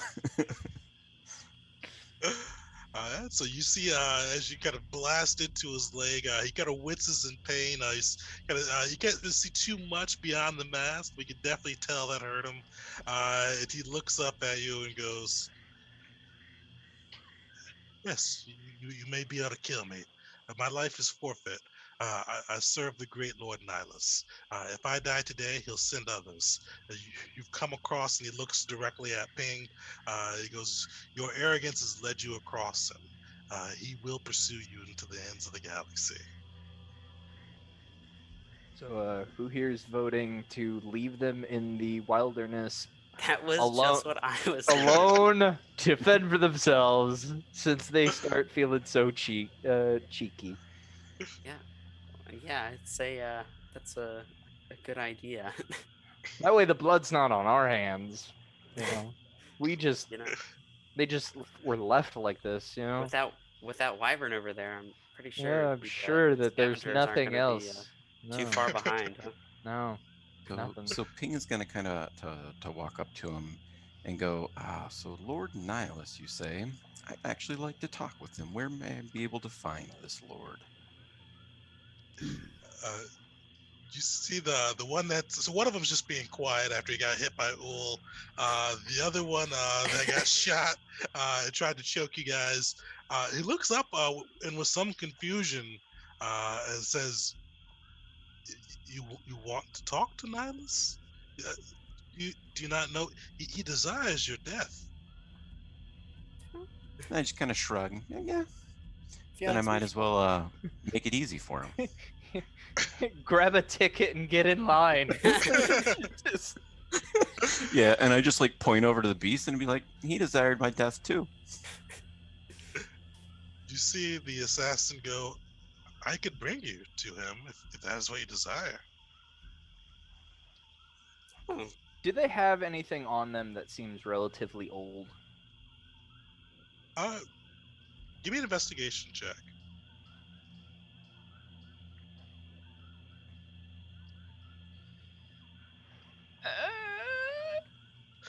You find their staff. You find between the two about 1,000 credits. You also find what else did I have on there with them? One of them has a vibro whip. The other has a wrist launcher with about 10 darts. Okay. Is there anything in there that seems old? It all looks to be kind of pretty standard issue. Probably the most worn item looks to be like their vibro staff or their electro staff. Electro staff? Okay.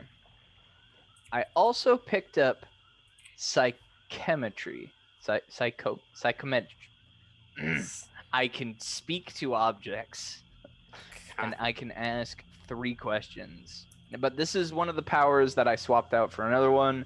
So I just want to like, am I okay to do that? Or Yeah, we'll rule it now. It's cool, but we'll do there's a swapping powers thing that we'll do a little bit later. Okay. This session. yeah, I'm sorry. I don't mean to. Oh, no worries. I'm Okay. gonna grab the wrist launcher by the way. I want to grab the light whip because finesse. Or vibro whip. Vibro whip. That's just as good. Is it a martial weapon or a simple weapon? I think it's martial. Let me check. Either's good for me because finesse. Okay.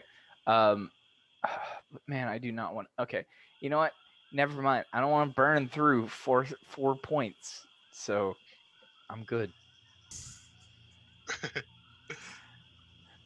So Ping will kind of keep walking towards him and kind of get within maybe like 10 feet of him, squat down, and just be like, so you say your Lord is almighty and powerful, and yet why does he send you? Why not just come and meet me? You see, kind of snarls, says, "You're a small fry in a big ocean. He felt your presence and decided that you needed to die. I am his hands, so I was sent to ensure that his will was carried out. But if you want to meet him, I'd be more than happy to bring you to your death." Gosh, I guess not that small of a fry, huh? You see, he kind of looks up and tries to glare, but kind of holds his head down afterwards. Yeah. I'm going to. Meanwhile, Ren is fitting on her brand new wrist launcher. Wow. I'm going to ask the assassin. So I take it that you were previously at Dathomir. If you're hunting us the way that you are, I'd assume that you guys were following us from Dathomir. Is that true?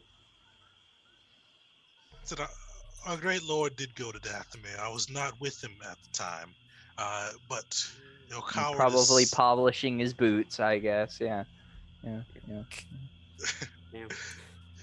You see him he looks up, just kind of defiance, just present in his body language, and goes, You are smug now, but once you meet true darkness, your smiles, your japes will be gone, and you will know what hunger truly means. Okay. A lot of talk from a big spooky man who's tied to a tree. And at the kind of the notion of darkness, Ping just kind of smiles again. And I'm first going to try affect mind on him. All right. That's a wisdom save, right? Yep.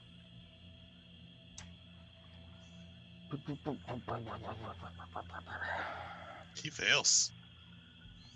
So I'll go, you know I'm strong in the Force, so you're going to answer my questions, or I can just make you answer those questions. And I just kind of shrug, and I go, and personally, I'd prefer the hard way, because I don't dish out physical torment. I'll put you back in that mind prison. Nice. Give me an intimidation check with advantage.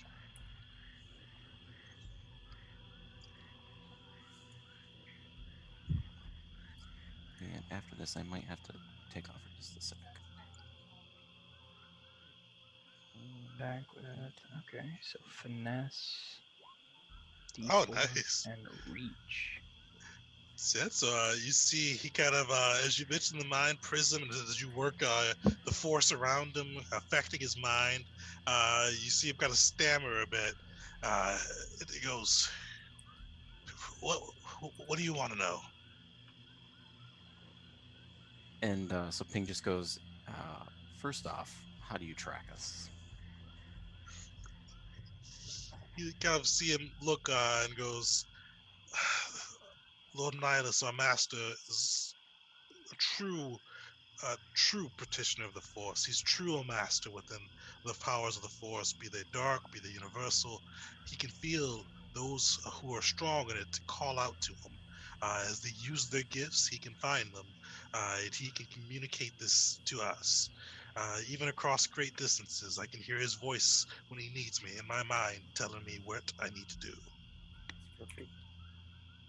Kind of nod, and then I go, and where is your lord now? uh, you see, like he looks like incredibly scared as he looks up at you. The intimidating presence, as you kind of got his little hand or kind of presence, or kind of a touch on the force on him as well. He goes, he's in the space between. He's in the space between Terrace and Mandalore.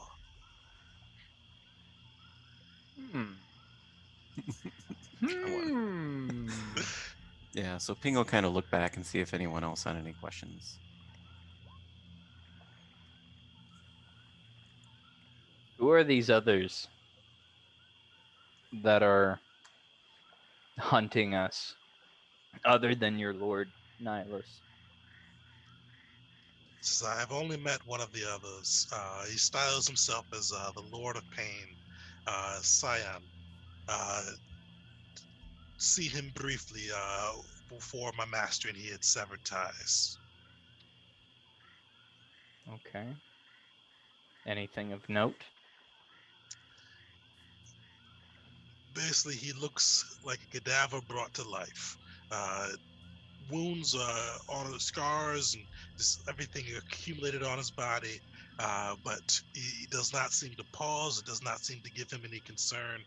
He just continues to rampage through. Understandable. Some of the other former servants of Revan and the Sith decided when Nihilus and Scion took control of portions of the Empire, some followed Scion, some followed Nihilus. I chose the true Dark Lord.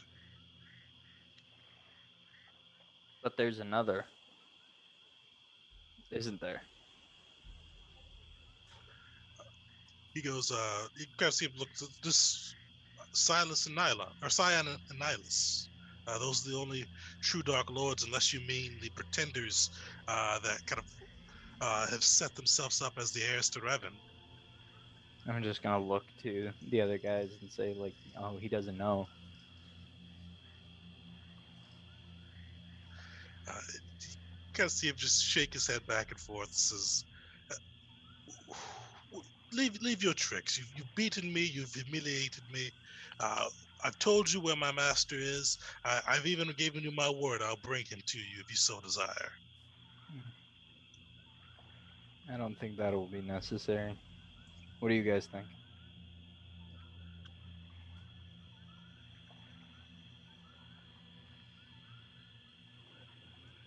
I didn't realize we were getting caught up in running around the galaxy chasing down super evils. Probably should handle one of those at a time.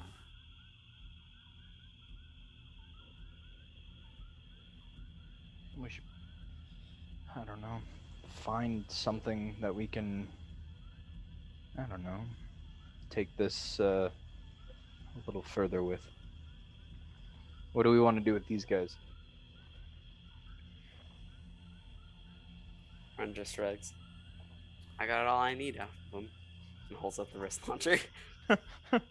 There's probably a companion or two of gestures towards the winged beast and says, I'll probably need a snack. Where did you guys come from? We brought a ship with us.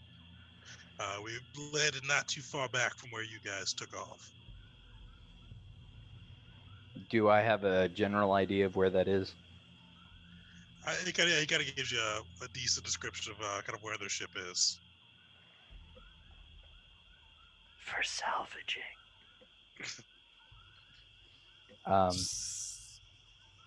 Okay. Hey. Gotta make it where I find it, okay? I got 90 credits to my name. Now we have And that lightsaber ain't building itself. Now we have another 1,000 to dish out, right? Dish out between the 5 of us? Elias, what does the Force tell you to do? Okay. Looks, you see, kind of looks a little uncertain. It's kind of, this is one of the first kind of true Sith or Darksiders outside of Lorien that she's come across, and she goes, "I am not sure. We've defeated them. The Jedi Code would say that we find some way to imprison them, but these are very powerful beings. I don't know how we would do so without having to remain vigilant around them. It may be the kinder way to kill them, but that goes against the code. I do not know what I would do here." I'm gonna do it. I'm gonna look at Elias and I'm gonna say, I've had some struggles balancing the code. Ignite my saber and throw it into one of these. Sweet. So you see one of them's head probably just severs right off as the saber cuts a bit into the tree behind him. Would you kill the guy that was talking or the other guy?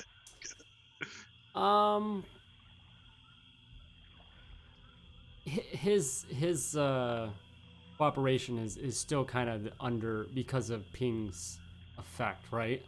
That's right. So you guys have an advantage on because we'll give you guys all that advantage from the effect Yeah. line. And,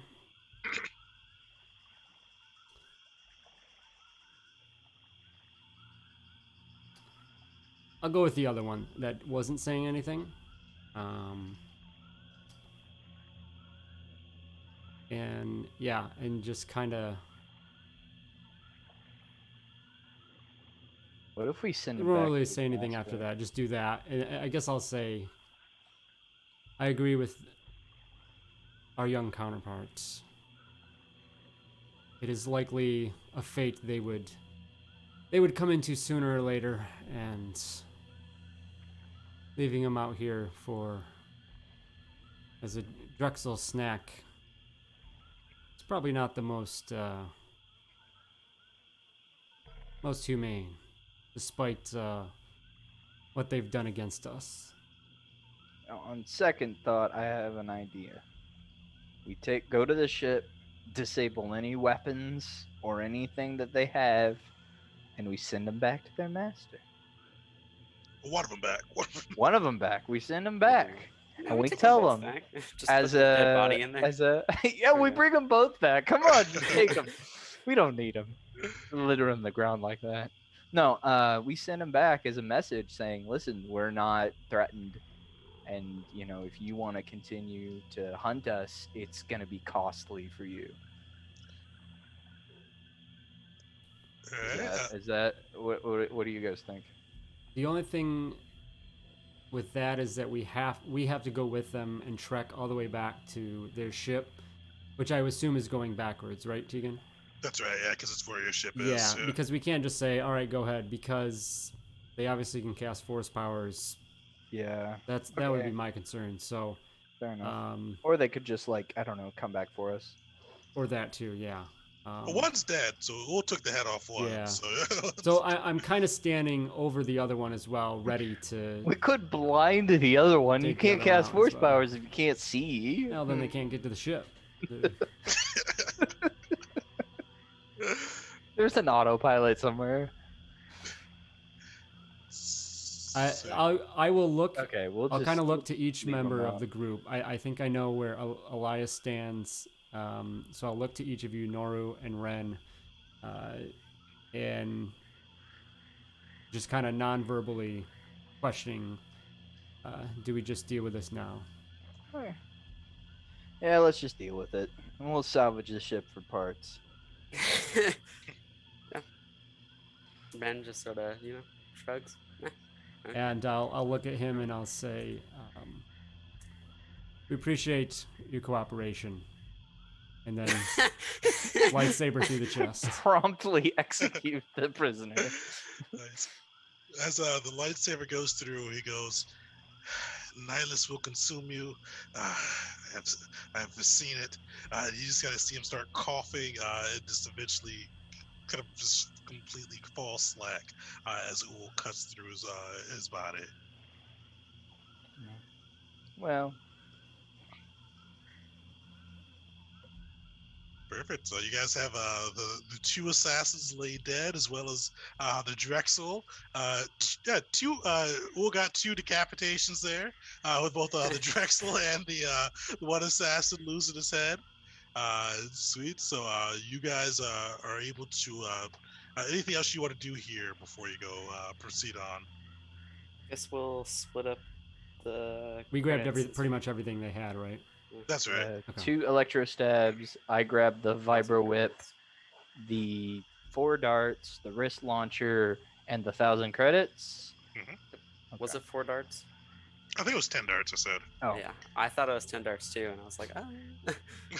Man, I can't wait to use the heck Probably out of this. give a electro staff to Elias because I think she can utilize that just in case as a Double-sided, backup, I yeah. guess. But It's I actually was- a little better than her saber, I think, Oh, because he gets that shocking with it too. yeah. Oh yeah, that's true. And it's finesse. Is Elias finesse based or strength based? It leans dexterity barely. I mean, they're 1 point difference, but That makes have a to add that difference. in, so I'll take the vibro whip. I could use something like that. yeah. I was just saying if there's nothing else, just to see if she needs anything. But otherwise, yeah. I guess turn to Ren and say, you know where we're going from here? always do. Lead the way, Sparrow. We'll head off in the wrong direction. No. Rin, due to her overabundance of familiarity with Dxun, is able to lead you guys the rest of the way there. You do, as you approach, you kind of see, it looks like they've kind of almost made some makeshift, it's almost like a little tree house fort, treehouse base. So there's a lot of different kind of structures up in the trees. And as you get closer, you do see 2 Mandalorians in kind of almost green camouflage armor approach. They kind of look at Ren and go, and Mandoa, why have you come? you see, we don't have much left after the other Mandalorians have devastated us. Why do you come? She will take off her helmet here, which she assuredly kept on given the terrible climate, and sort of just say in Mandoa, you know, we're not here to hurt anyone. Uh, we just want we want to know what's going on. We want potential allies against uh, the other clans. We're trying to Well, that, and stick we're our also looking noses. for information. Yeah, We want to know what happened and what caused them exactly. to go from, like, peace out, dudes. We're gonna, like, rebuild our civilization to, like, heck yeah, man. I'll say all of that. Mandalorian 2 Electric Boogaloo. Just. It didn't work. It's okay. I was trying to I post wanted it. to speak to your manager. Yeah, that's okay. Yeah, the hashtag .png. Yeah, I forgot. But yeah, I'll just sort of relate. Yeah, we're just here in peace, and we're trying to get information and see what's going on. So you see one of the guards shrugs and says, "All right, the boss said you could bring you in anyway. Don't try anything funny." He kind of looks at Ul and Elias in particular. Goes, "Interesting crowd you guys hang out with." It just kind of turns and walks into the camp, leading you guys on. Interesting times. Get that a lot. You guys are getting your civilization ravaged. We're having our civilization ravaged. You know. Just how it is. Yeah, nobody's. We're all having a good time. Wow. You see, he kind of looks at Noru and goes, "You're an odd one, aren't you?" It kind of continues walking back. It brings you guys to kind of a little center of the camp. There's a little rope ladder kind of bolted onto a tree, and you see kind of at the top a little kind of makeshift just bunker built into one of the large trees. And if you guys follow up along the climbing, you see kind of a little command center. You see rows of different computers, but you also see about 8 Mandalorians in there with kind of varying armor colors. One with the black and gold armor initially does as you guys come through, sitting in kind of looks like to be kind of the chair next to the computers, but looks up as you approach and goes, "So you say you've come to help. Uh, my name is Vin Ordo, brother to the slain Mandalorian. Uh, how do you believe you can help us?" Common enemy, for one. Just look at this.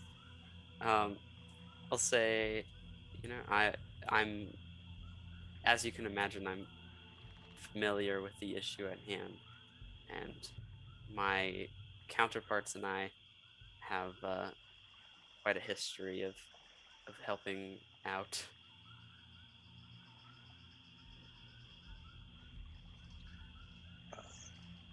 He nods and says, I don't know how you could help. My brother was slain in ritual combat. I don't like the Devourer, but he beat Kandros. He is now, if you follow him, he's now the Mandalore. He now rules. Uh, we we couldn't follow that Dakut, so we stayed here. But uh, I don't know how we could really overturn that. In horribly broken Mandoa, Ul does speak it a little bit from Ren, but it's still pretty bad. I took 2 years in college. But is going to step forward, definitely visible out externally Jedi, but, you know. But anyway, it's going to basically turn and say, You no stand against. You just submit. Damn. You see kind of even just he's got his T visor on, but you can definitely see him kind of bristle at the submit. And he goes, Jati, we do not submit. Uh, we have been beaten, but we do not submit. That's why we're not following. That's not we're not at terrorists right now. We stand in opposition to him, but we just don't have the people to fight him. And you And should they leave you alone. kind of see him kind of head down and says, they wrecked our camp. They killed our leader. They they no longer fear us. All right, how about we start from the beginning? Who are they? Who is this mysterious Mandalore that has just appeared out of nowhere?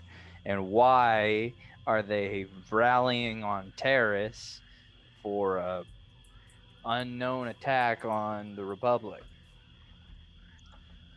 Well, he kind of see him shrug and goes, we would have attacked you too eventually. No one likes the Republic.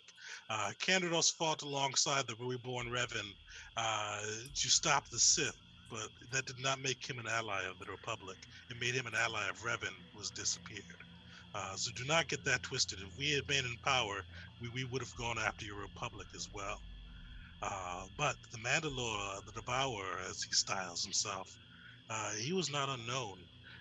He is from the Cassius clan, from Mandalore, an old clan that fought alongside during the Mandalorian Wars and has a storied tradition. They thought Candidos was going soft. They thought he was waiting too long and trying to rebuild too much. So they took on Candace, and Mandalore came and challenged him to a duel. And my brother fought, and he tried to fight honorably, but the Devourer was just too much for him.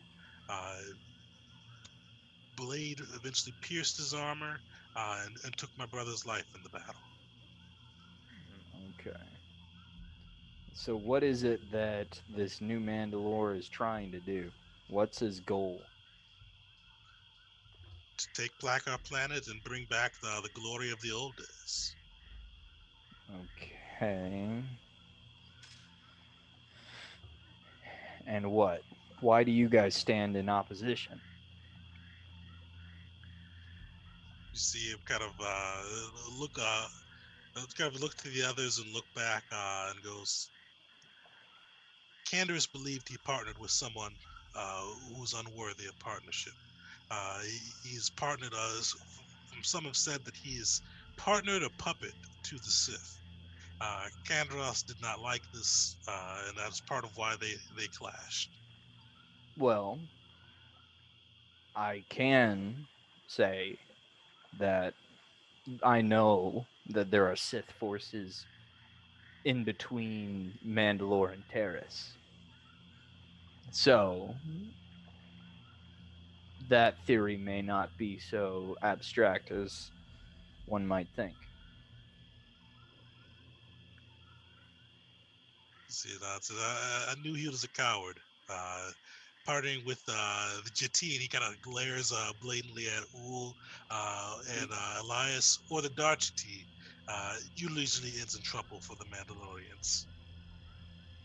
Listen, I'm not a big Mando fan. I've been here on Dxun. I've seen things from the war, and I'm not here to try to cause conflict.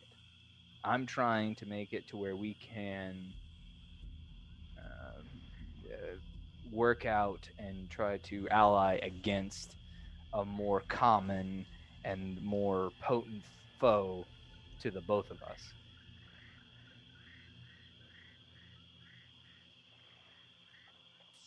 He looks and says, he kind of looks over at Rin and kind of glances at it and says, "What do you have to say? Uh, what you are Mandoa? Uh, what weight do your words hold here?"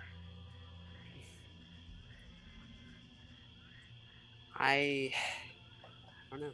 I thought I thought I had been done with the Mandalorians, at least being an active part. But regardless, I don't think I can sit and watch this devourer oppress people and threaten the greater majority. I think it goes against what it means to me to be a Mandalorian, even if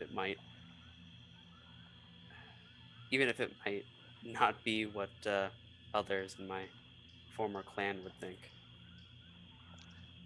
You see him kind of look a little, kind of lean in a bit and says, "What clan were you from?" Clan Ren. Kind of see him a little taken aback and says, uh, "The matriarch runs a significant portion of the Devourer's forces. She's near his right hand being.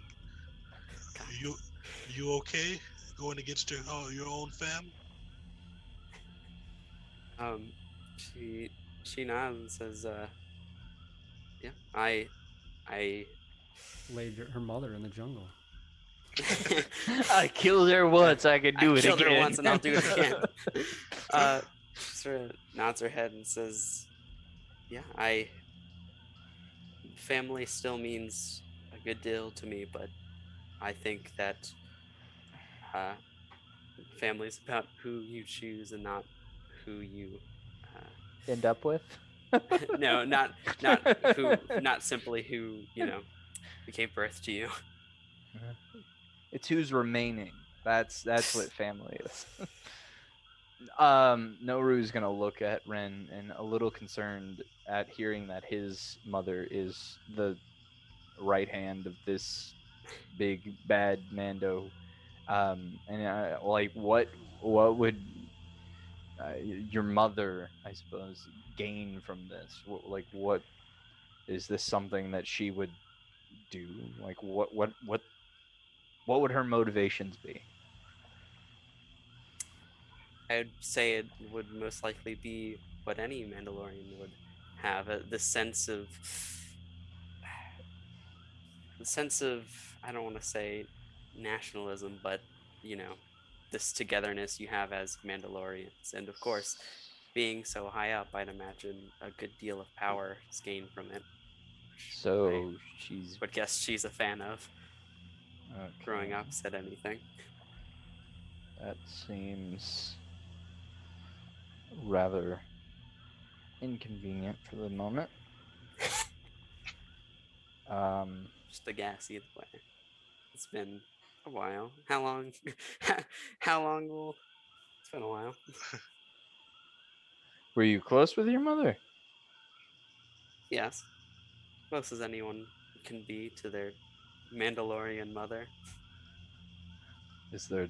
I'm gonna look at like Uul. Like, is there a difference? Do they like throw them into like crate pits when they're young? Like, I don't know how mothers on Mandalorian treat the kids. I was born on Dathomir. I don't know these things. You can stop me if I'm wrong, Dean. This is just the impression I've gotten from like lore and stuff. I just feel like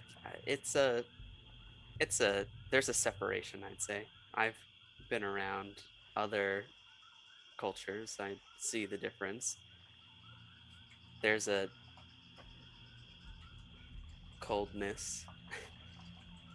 She sort of just like shifts a little bit in her clankety armor. We'll kind of step forward, sensing the unease from Ren in this conversation, and turn back to the Mandalorian that we're talking to. Say, we've told you our purpose here. Still talking in broken Mandoa.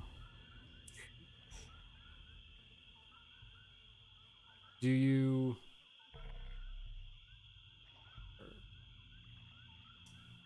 willing to accept assistance of ours?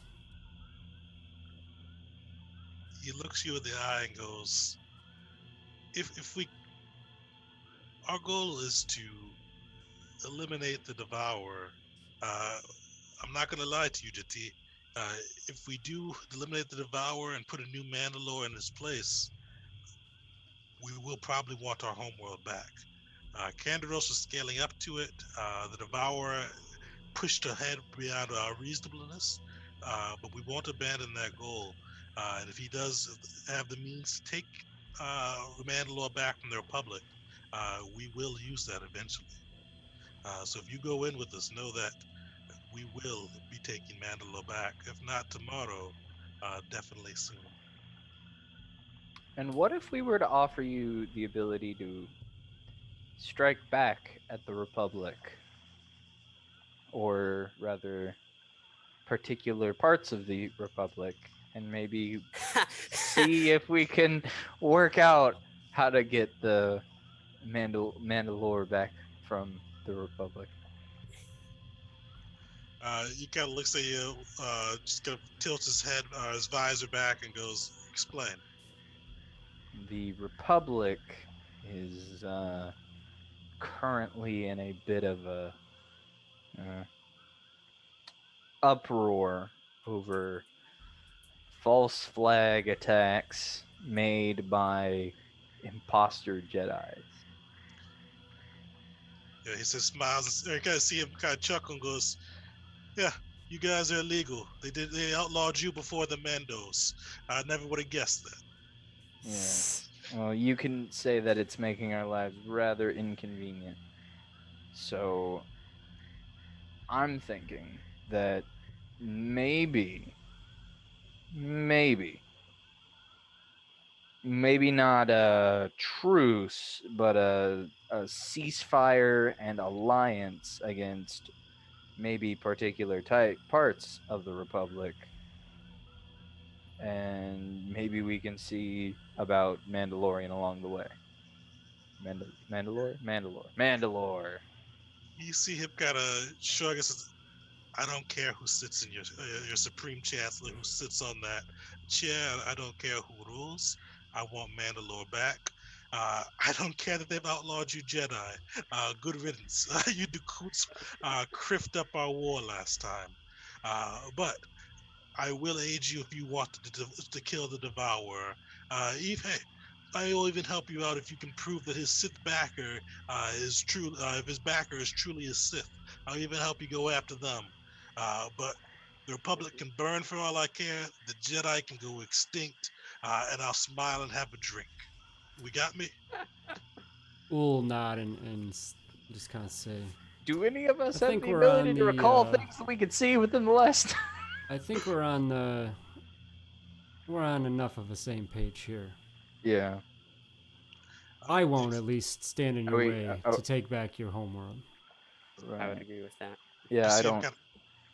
You see him kind of hold out his hand then to Ul and says, "We got a deal." And yeah, we'll extend a hand as well. Fergus says, "The first order of business is we got to kill the Devourer. He's pretty nasty on the field. You guys, I don't know how you all want to approach it. Personally, I would put a crack team together and see if we can just gun him down. Or you guys can go the honorable way and challenge him to another duel."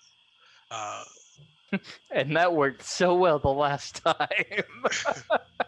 Yeah. I think I'd I'll be round up more in favor of your forces, and we will convene, and we'll figure out the best way to handle this. You see him nod and says, "We'll be ready. Interesting to see a GT on the other side. So we'll gather our forces and then we'll see what we can do about that Mandalore." Okie dokie. Are we now at like a pause point, or like a reconvene point? Because I do want to go to that ship and salvage. Definitely, that's actually where we're gonna wrap the session today. So you can definitely we'll do that on downtime. You can go and kind of see what you can find on the ship. But that's where we'll kind of finish off for today. Are we gonna get any downtime time? He wants that ship. I wanna You're on your work own on with my. that thing. If you wanna truck through the jungle 10 miles, you can Get go attacked for by it. a wyvern. Yeah. Hey man, I'm a sneaky boy. I might be able to do it. So depending on no probably downtime unless you guys want to kind of delay pressing after the devour. Okay. All right. Fair enough. I think is Ping's latest post the current totals? It looks like. Yeah. He messed mine a little bit. I'm up to 7, not 5. Okay. Okay. Not from the last one. They're not the. May. Oh, that was a long time ago. So okay. Well, I thought we reset, or is that? Did we completely reset? Oh, you shouldn't have. So those. So we have to actually add those together. It looks like. Okay. So I'm up to 15. Yeah. So. Wait. It's not from the one you 14. have, Tegan. Or no, that never mind. You edited it. So. Oh yeah, I edited each time rather than make a new post. So that'd be so ping would be 22. Jesus. I know. Ool is 23. It's gonna hit that full 100 mark one of these Noro days. is I don't know 14. how. It's gonna. Alright, you guys will probably actually let me just minus that off now. So you guys will get a long rest too, probably before anything happens. So we'll take that down by 7. So that bumps ping to 15. Noro back down to 7. I'm all Ool good. to 16. And then Islith down to 5. I'll just delete mine.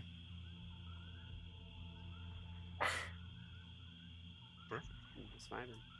I just need that jetpack, and I'll be a full Mandalorian. Come on.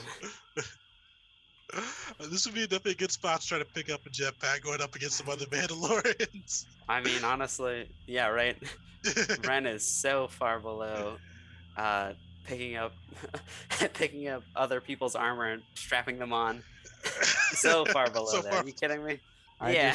just need some explosives and I'll be set, because I'll be able to like full guerrilla warfare, just like hide in the bushes, snipe, grenade. You doing a roll, Tegan, for hunting? Oh yeah, let me do that real quick before I forget. It's lower than, right?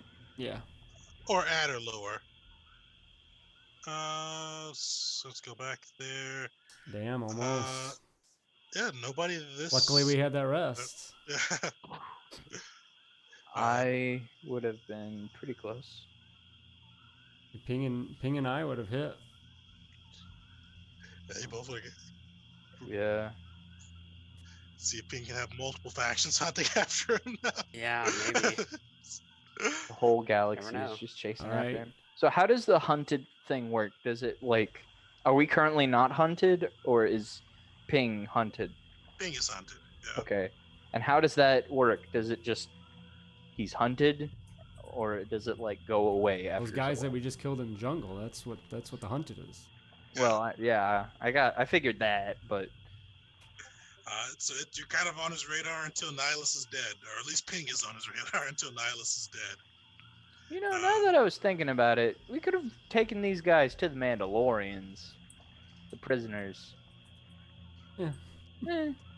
All right. Good session, Tegan. We'll see you Yes. guys next time. Yes, See you guys yes. next time. Tons of Thank fun. you. But